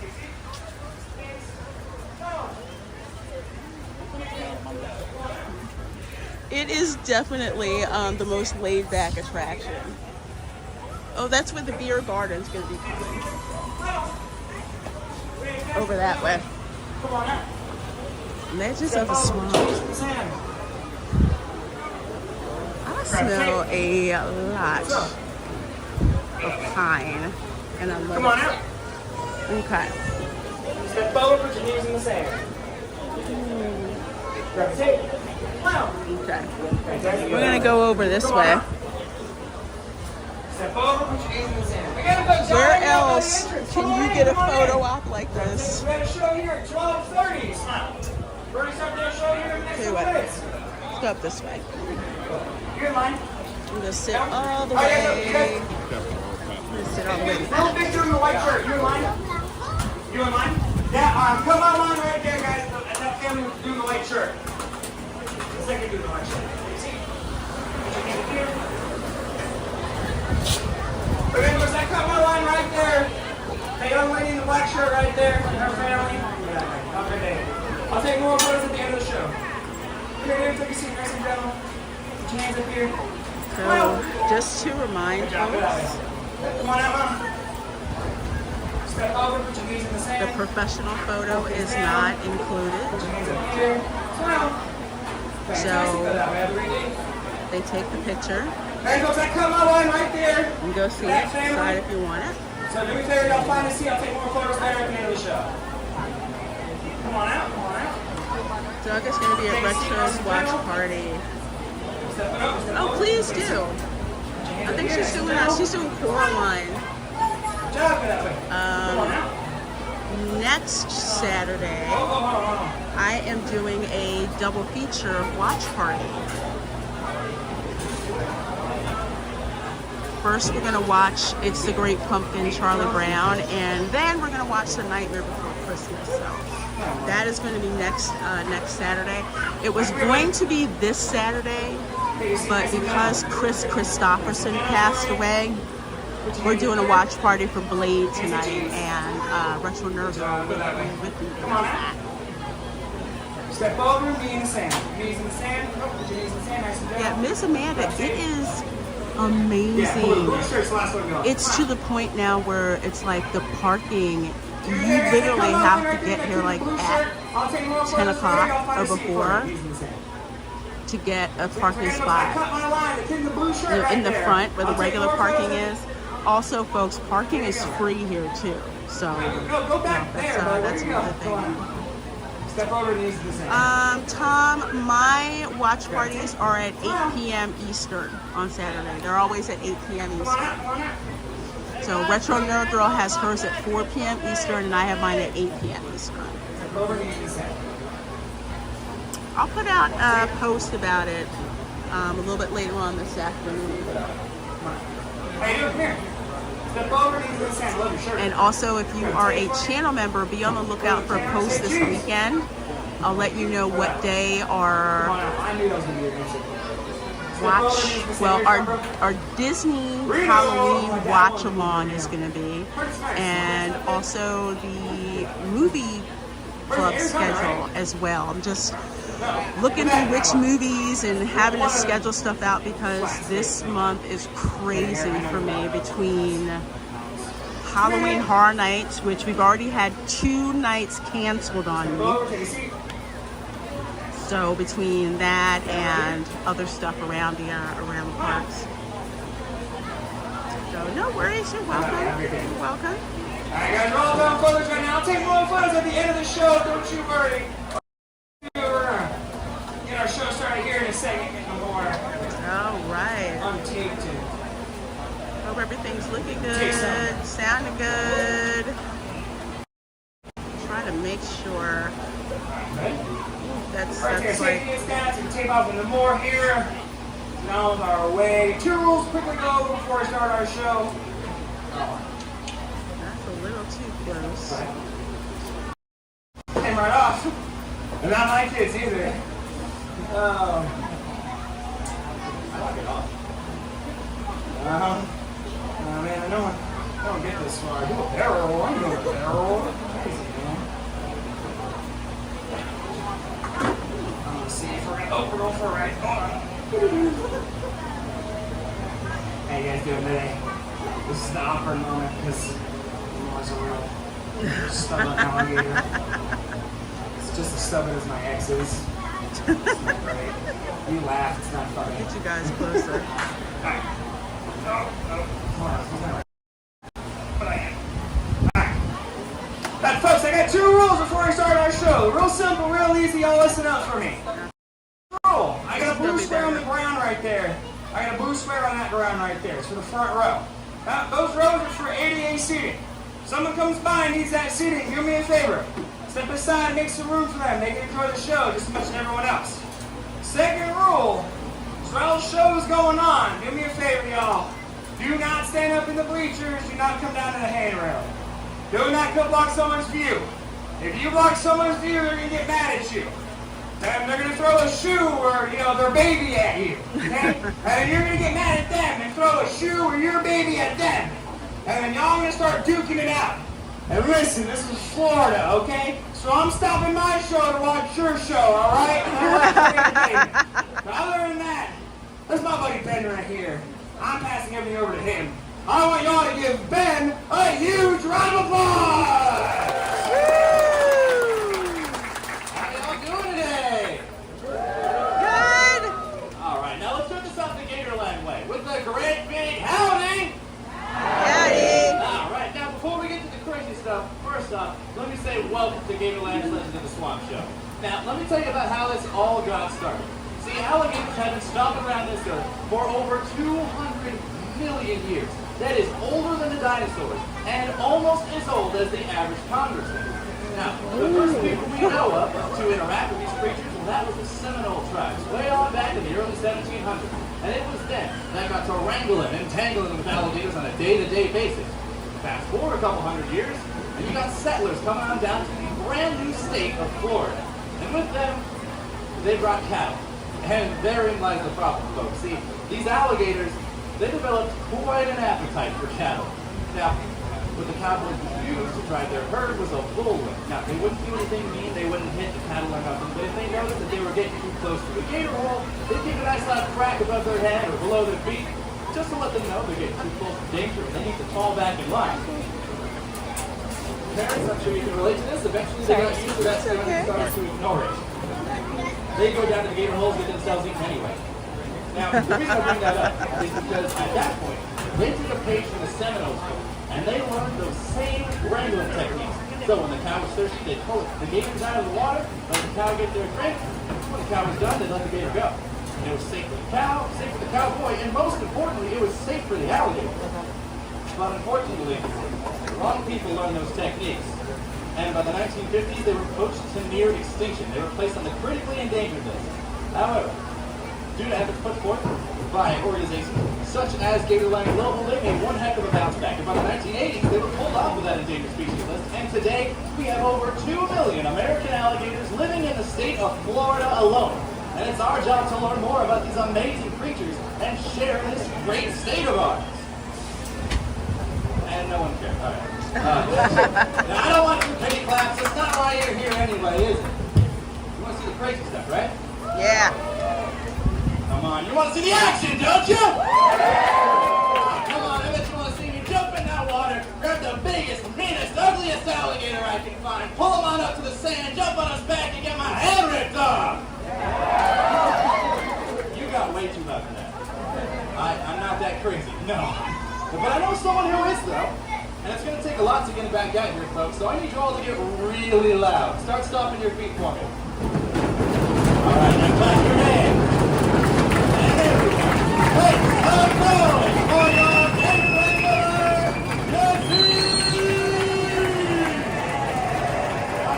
all right. Y'all want to see some alligator wrangling, right? Oh, come on, prove it to me. Put your hands in the air. Give me a big ol' woo!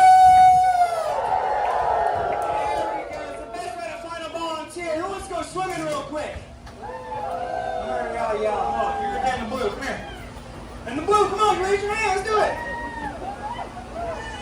excuse me, be nice. What's your name?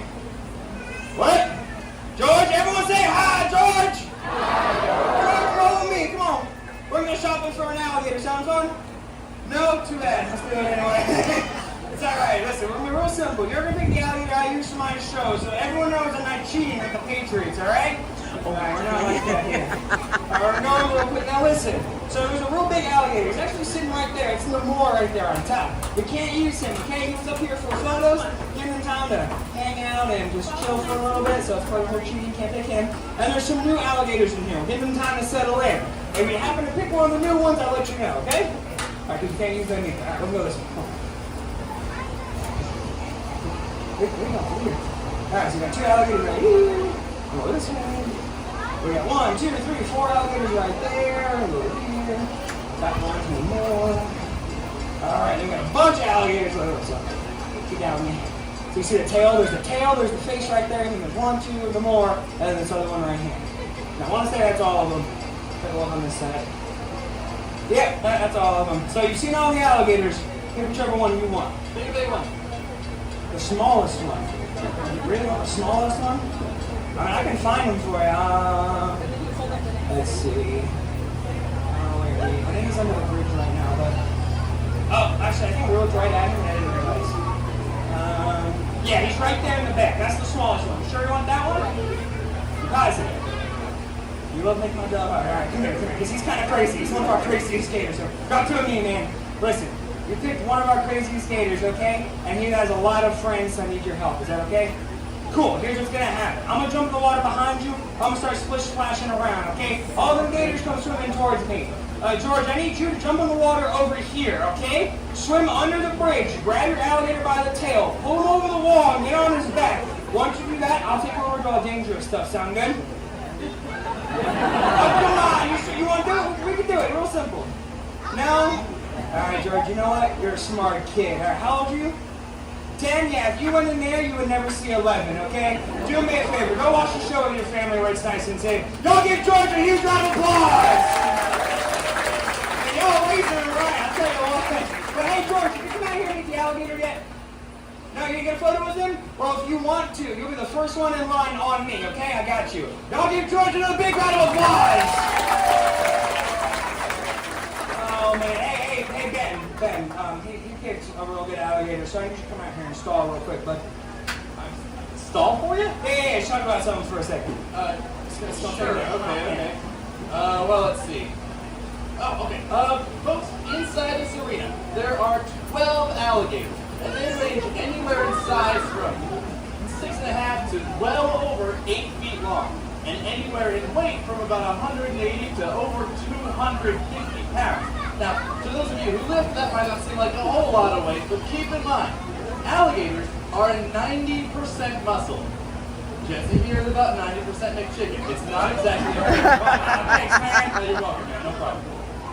But, all jokes aside, keep in mind, pay attention, folks. You never know what you're going to learn out here. In fact, many years back, there was a 9-year-old girl who visited Gatorland.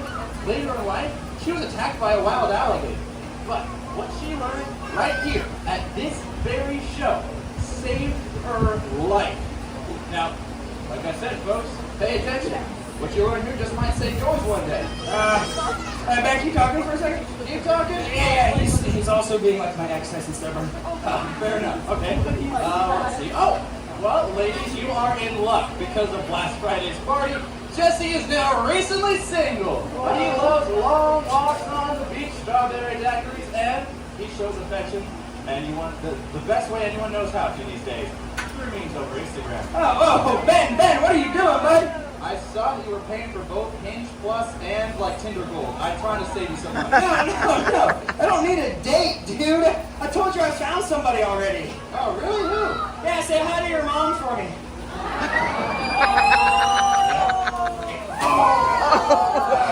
Sorry, that was my Shamu impression. We're still working on it. Mom, look at this. Oh, listen, your mom's a sweet lady. What do you want? They are really feisty. Come back here for me, Ben.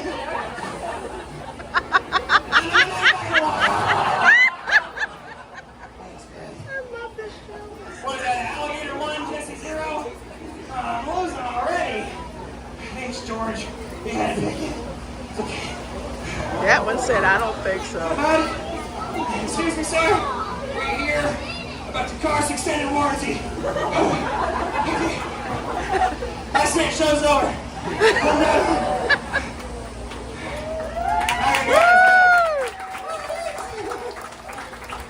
Sorry, the alligator's catching his breath right now.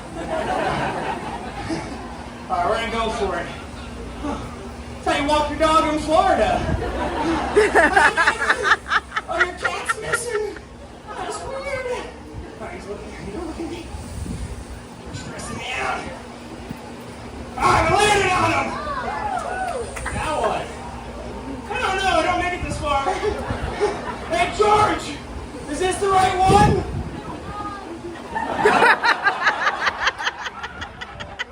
He said no? Too bad, man. I ain't doing this twice. All right, catch you in the teeth. Sounds like a good place to start. All right, we got ourselves a gator! Oh, man, all right. Alright, folks, we had Ben out here. He was telling us all the great history of an alligator wrangling, how it all got started. He didn't have time to tell you everything. You see, folks, the hardest part of catching wild alligators, well, it wasn't the catching, no siree. It was the finding. Take a look at this alligator, guys. What color is he? Oh, shout it out. What color? Oh, that's green. Who said that? No, they're black, they're brown, they're gray. They're all these dark colors to help them blend in of the dark, muddy, murky water we have here in the state of Florida. Folks, if this alligator doesn't want to be seen, guess what? He won't be seen. But if he does want to be seen, he only has to expose the smallest part of his body. That's the two holes at the tip of his snout. Those are his nostrils. Now, just like us, the alligators breathe through their nostrils. Something they can do with theirs that we can't do with ours. This alligator comes up out of water, and he smells something he doesn't like. He'll actually seal him up, go underwater, and he'll hold his breath for a little over 2 hours. Crazy amount of time. You never know when or where he's coming up next. Now say he comes out of the water, smells something he does like. The next thing to stick out of the water is going to be his eyes. And a lot of people think the alligator's eyes sit in a bad spot. They do sit right on top of the head. They think they'll be poked out by a low-hanging branch, maybe even clawed out by an animal. All right, it turns out alligators have this really cool feature to stop that from happening. Let me show y'all. Over here first. 10 my fingers, your sticks are danger. Danger comes along, the eyes sink in the base of the skull. Danger's gone. Hey, pop right back up. So I do it again. Look. Tip out up. Go over here. And then pop right up. Y'all right there. Hold on. That helps to make that blooping noise. You ready? Someone did it. Thanks. And you guys behind me, I didn't forget about you.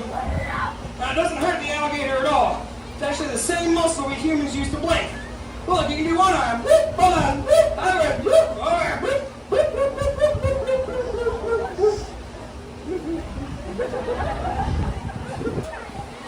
Man, y'all look thrilled to death so far. Okay? Oh, I get it. Y'all didn't come out here to watch some guy sweat and play with an alligator's eyes. Y'all want to see the cool stuff, right? Yeah. What was that? Come on, y'all want to see the crazy stuff, right? Yeah! Alright. Now, before I do anything too crazy, I got a question for everybody. What do you think the most dangerous part of the alligator is? Oh, shout it out! Alright, hold on. So I heard mouth, teeth, and tail were put to a vote. This is America. If you guys think it's the mouth or teeth, raise your hand. Most dangerous part, mouth or teeth. Interesting. If you think it's the tail, raise your hand. Wow, okay. It's about even. All right, so everybody with your hand up for tail. Let's take a real good look at which end I'm holding on to. It's the mouth, guys, come on. When's the last time y'all turned on the news and heard a man in Florida was beat to death by an alligator tail today? It doesn't happen. But don't get me wrong, guys, that tail back there is getting 90% muscle. He hits you with it, it's gonna hurt. But if this mountain grabs a hold of you, he's ripping or tearing something off, and I'm sorry, you're not seeing that something again. And on that note, I'm gonna try to show you the inside of this alligator's mouth. and I stress the word try. Some of you might know alligators have one of the strongest bite forces in the animal kingdom. You don't want his mouth open. There's nothing I'm doing. He might just be in the mood to show us today. There it is. Take a look right here, guys. Inside his mouth is anywhere between 72 to 84 razor-sharp teeth. They're all meant for ripping and tearing, not crushing and chewing like ours. From the back of his throat is a pink floppy skin. It might be open, it might be closed. I ain't gonna check. What it does, it seals up the alligator's throat to bite fire in the water, and the water can't rush down there and drown. Alright, everyone got a good look in the mouth, right? Awesome, so moving on, I'm gonna talk about something else. Jesse, hang on. No one behind you saw that. No, didn't see? Alright, well move. Look, it's the tail, the most dangerous part.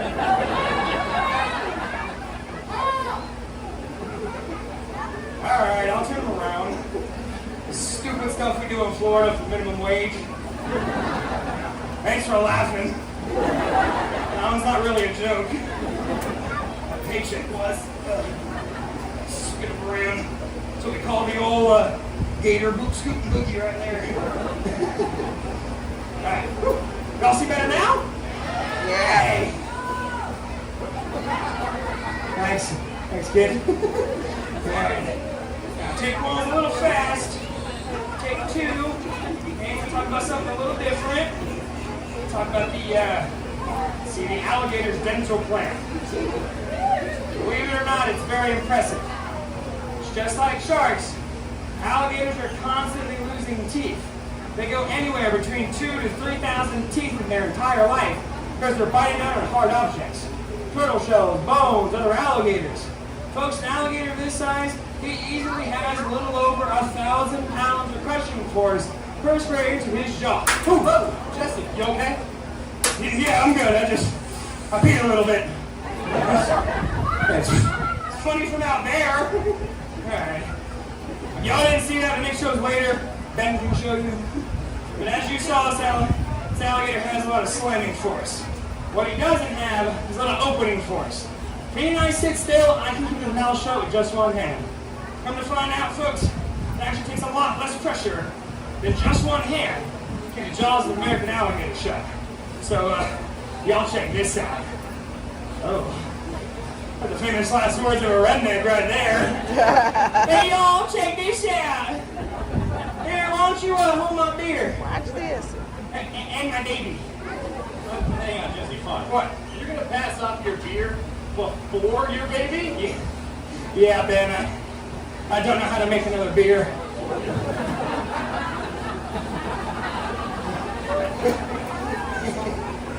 Sorry, kids. That one's for the adults. You understood that at your parents' fault.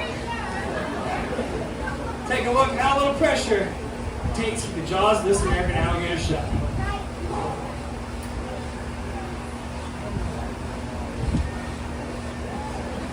I'm just kidding.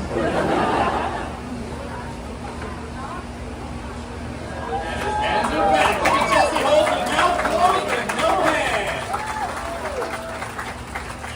Jesse, you don't get to do it for that long, dude. Oh, honey, why not? That is probably the nastiest way to get a hickey. It's probably the only way I'm getting a hickey.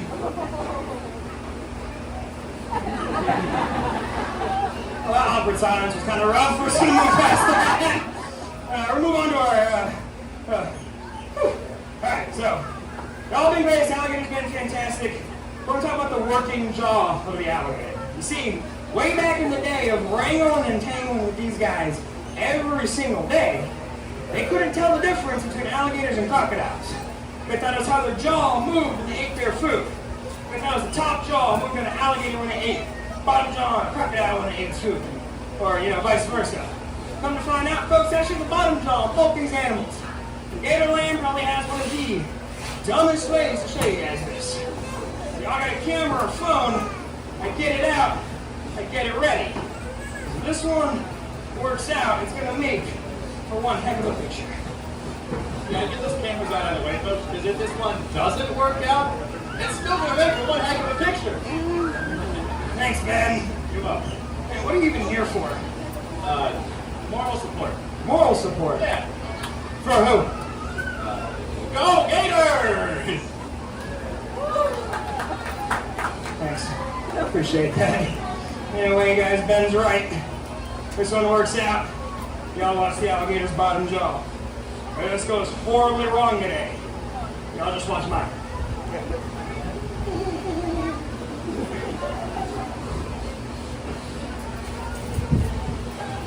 I got really quiet. Nervous.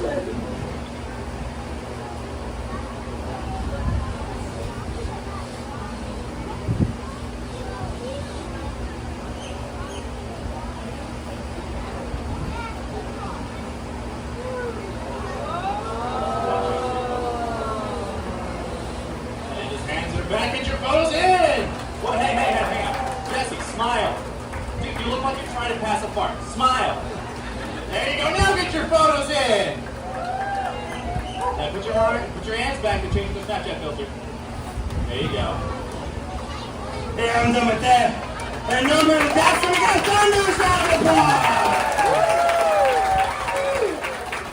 Alright, now. Folks, I got one last question for everybody.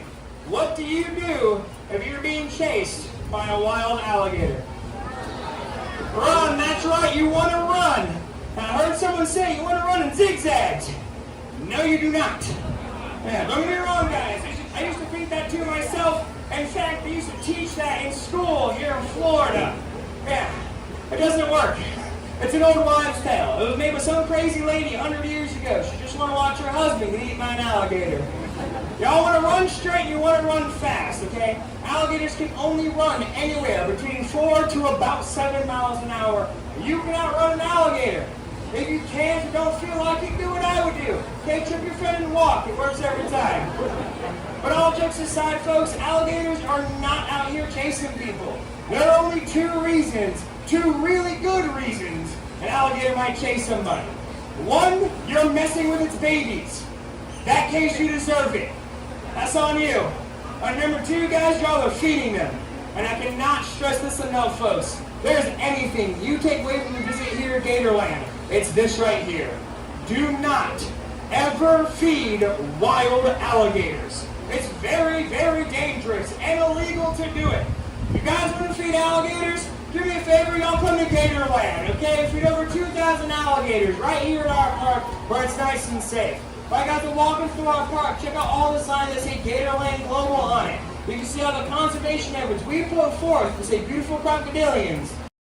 Sweet boy right here. But other than that, folks, man, I'm all done here, and I'm not the true star of the show. True star of the show is this amazing alligator named. I want y'all to give Kronk a huge round of applause.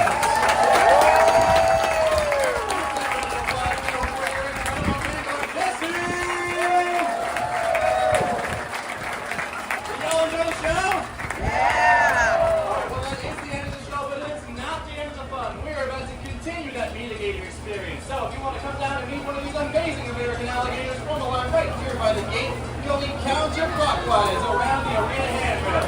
Now, if you're not interested, don't worry. Check out the next show. They go 2 o'clock out close to kind of show right down there the walkway. Or we also have our 1:31 same location. Okay, we're gonna let some of the folks go by and exit the stadium, but I love this show. It is so much fun. Even funnier when the Gators don't cooperate. But trust me, they're professionals. Kids don't try to do this at home at freaking all, okay? All right, tell you what, let's get in line. So we can head on out. On down. Let's see. To end the stream, I think we'll head on up towards the gift shop. Mike, they're picking up again. 12 or 18 on the map. So we can see what 12 they've or got. 19 on the map. And they're flying more now.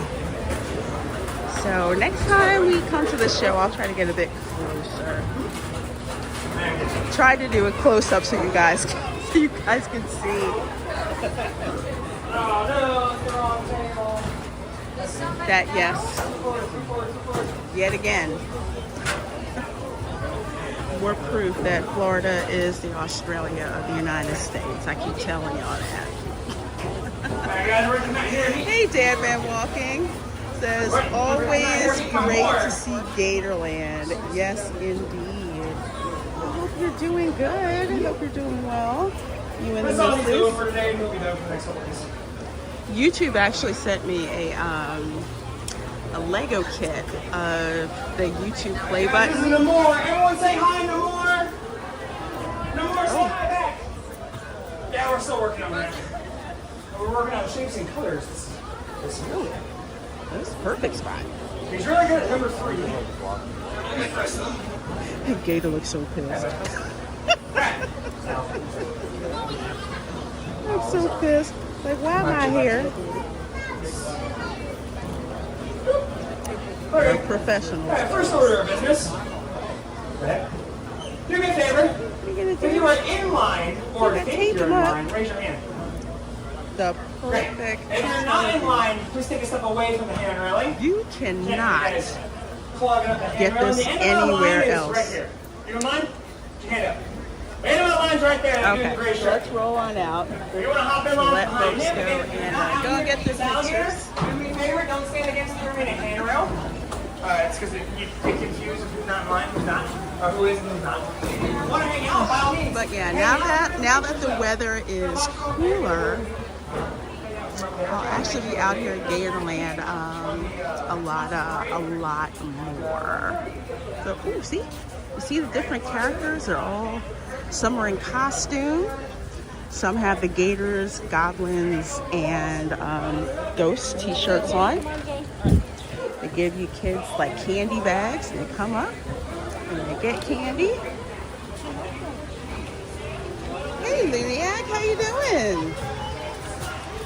Says you're safe and doing great. Yes, definitely. Thank God. Sure am. And the kangaroos. Which reminds me, I gotta check out the news in Queensland, because Queensland, from what I understand, Queensland is the Florida of Australia. And just like Florida is known as the Sunshine State, so is Queensland, I kid you not.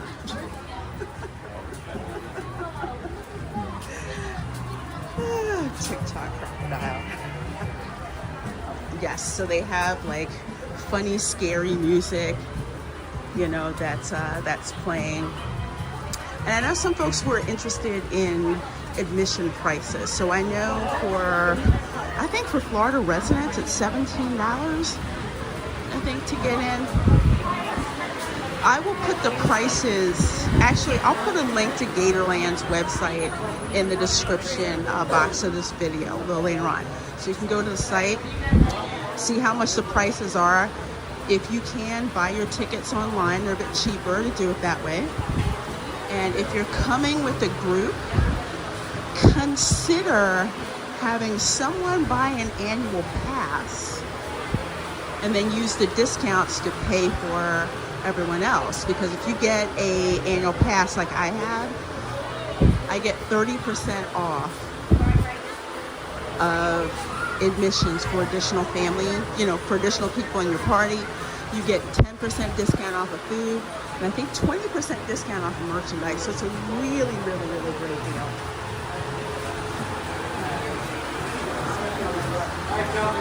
Luniac says, I just came in from work and noticed you streaming, so I had to drop by and say hi. Well, glad you did. Glad you did. I put off the Resort Recon live show for this week. It will be back next week.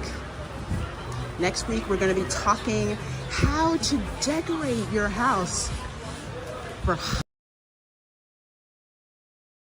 all kinds of great ideas to help you out. Not only with just Halloween, but if Christmas is coming, same idea, but we're going to start that off for Halloween. So Resort Recon live show will be back again next week at 12 noon.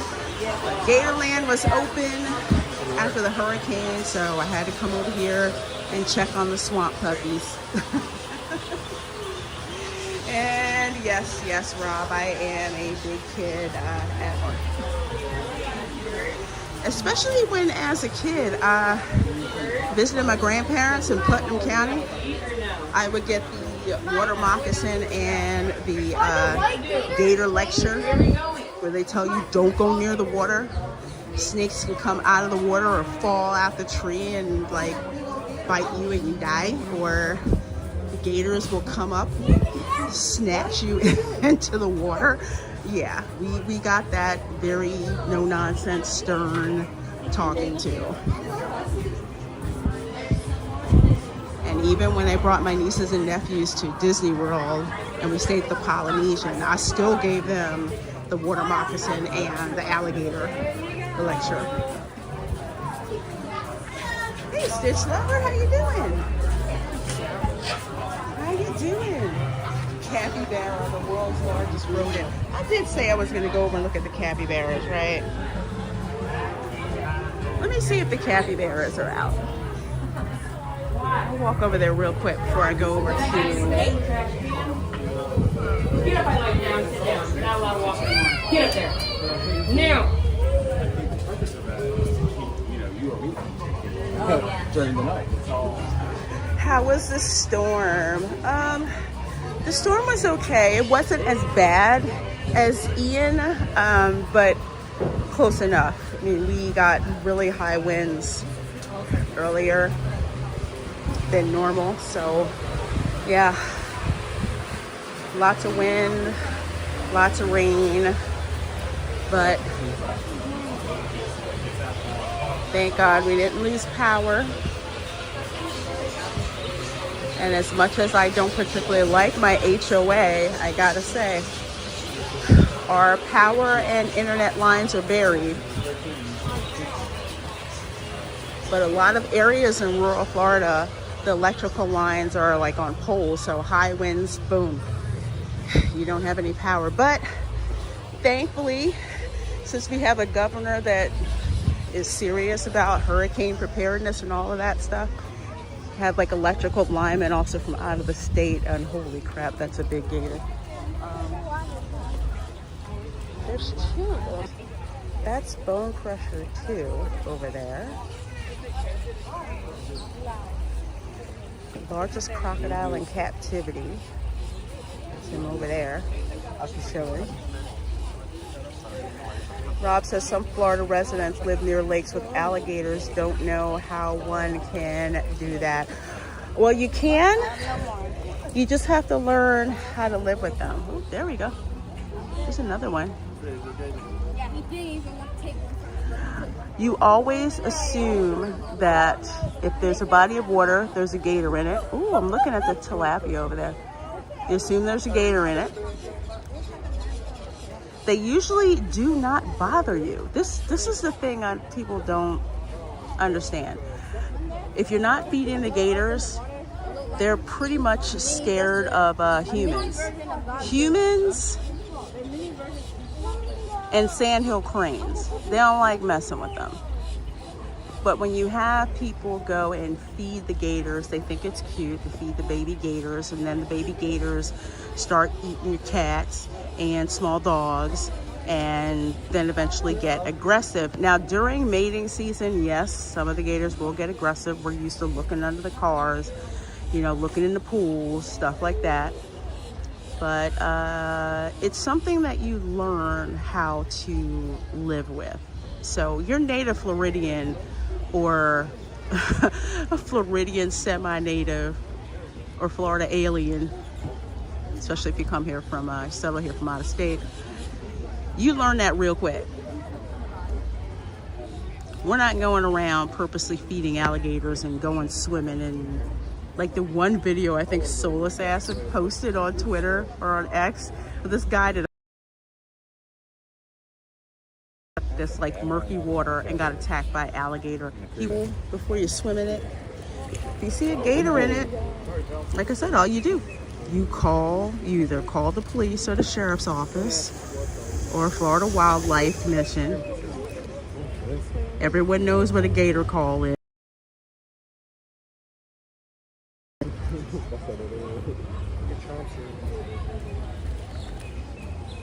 So you can come out here, and where else can you go where it's like, I went and fed alligators.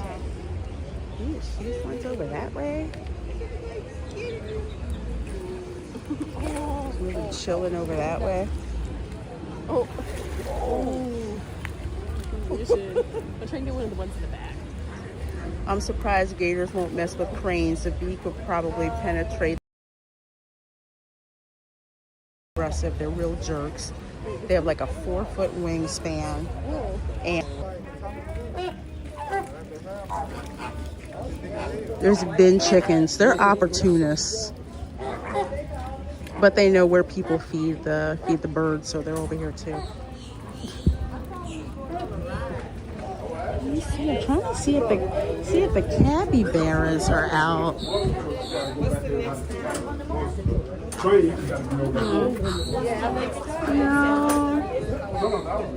No, they're not out.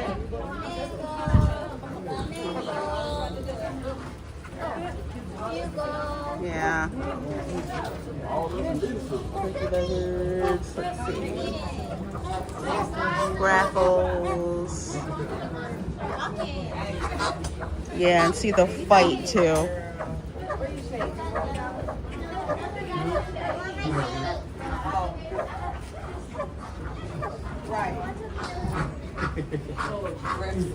Okay, so no capybara sighting today. I have to do the capybara experience. Keep meaning to do that, so I can show you guys the other additional experiences. Like it's really cool.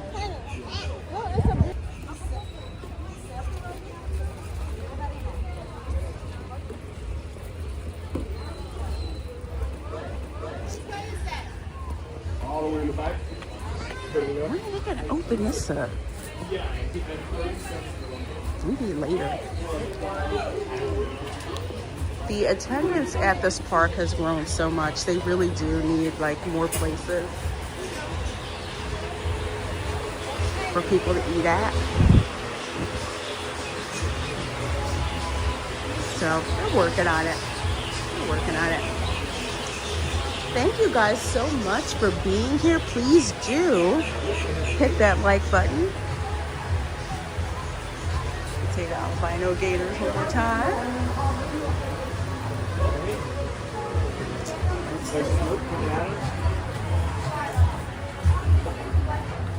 Let's see, let's head on up to gift shop.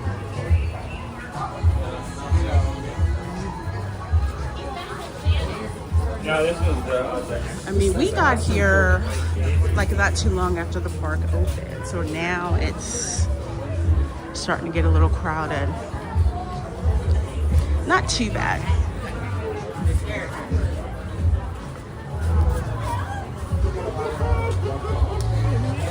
Also, some folks probably want to know how much it is for like the food and everything.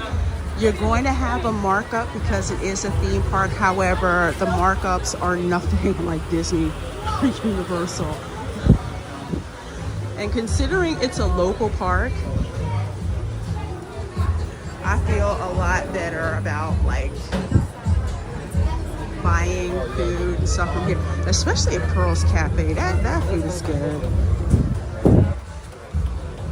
That's like Florida man food, where the people who were making it know exactly what they're doing. Not recommended for those with heart conditions, epileptic seizures. I so gotta take video of that. But there's 2 more weekends of this happening. So today and then Sunday, then next Saturday and Sunday, and then that last Saturday and Sunday in October.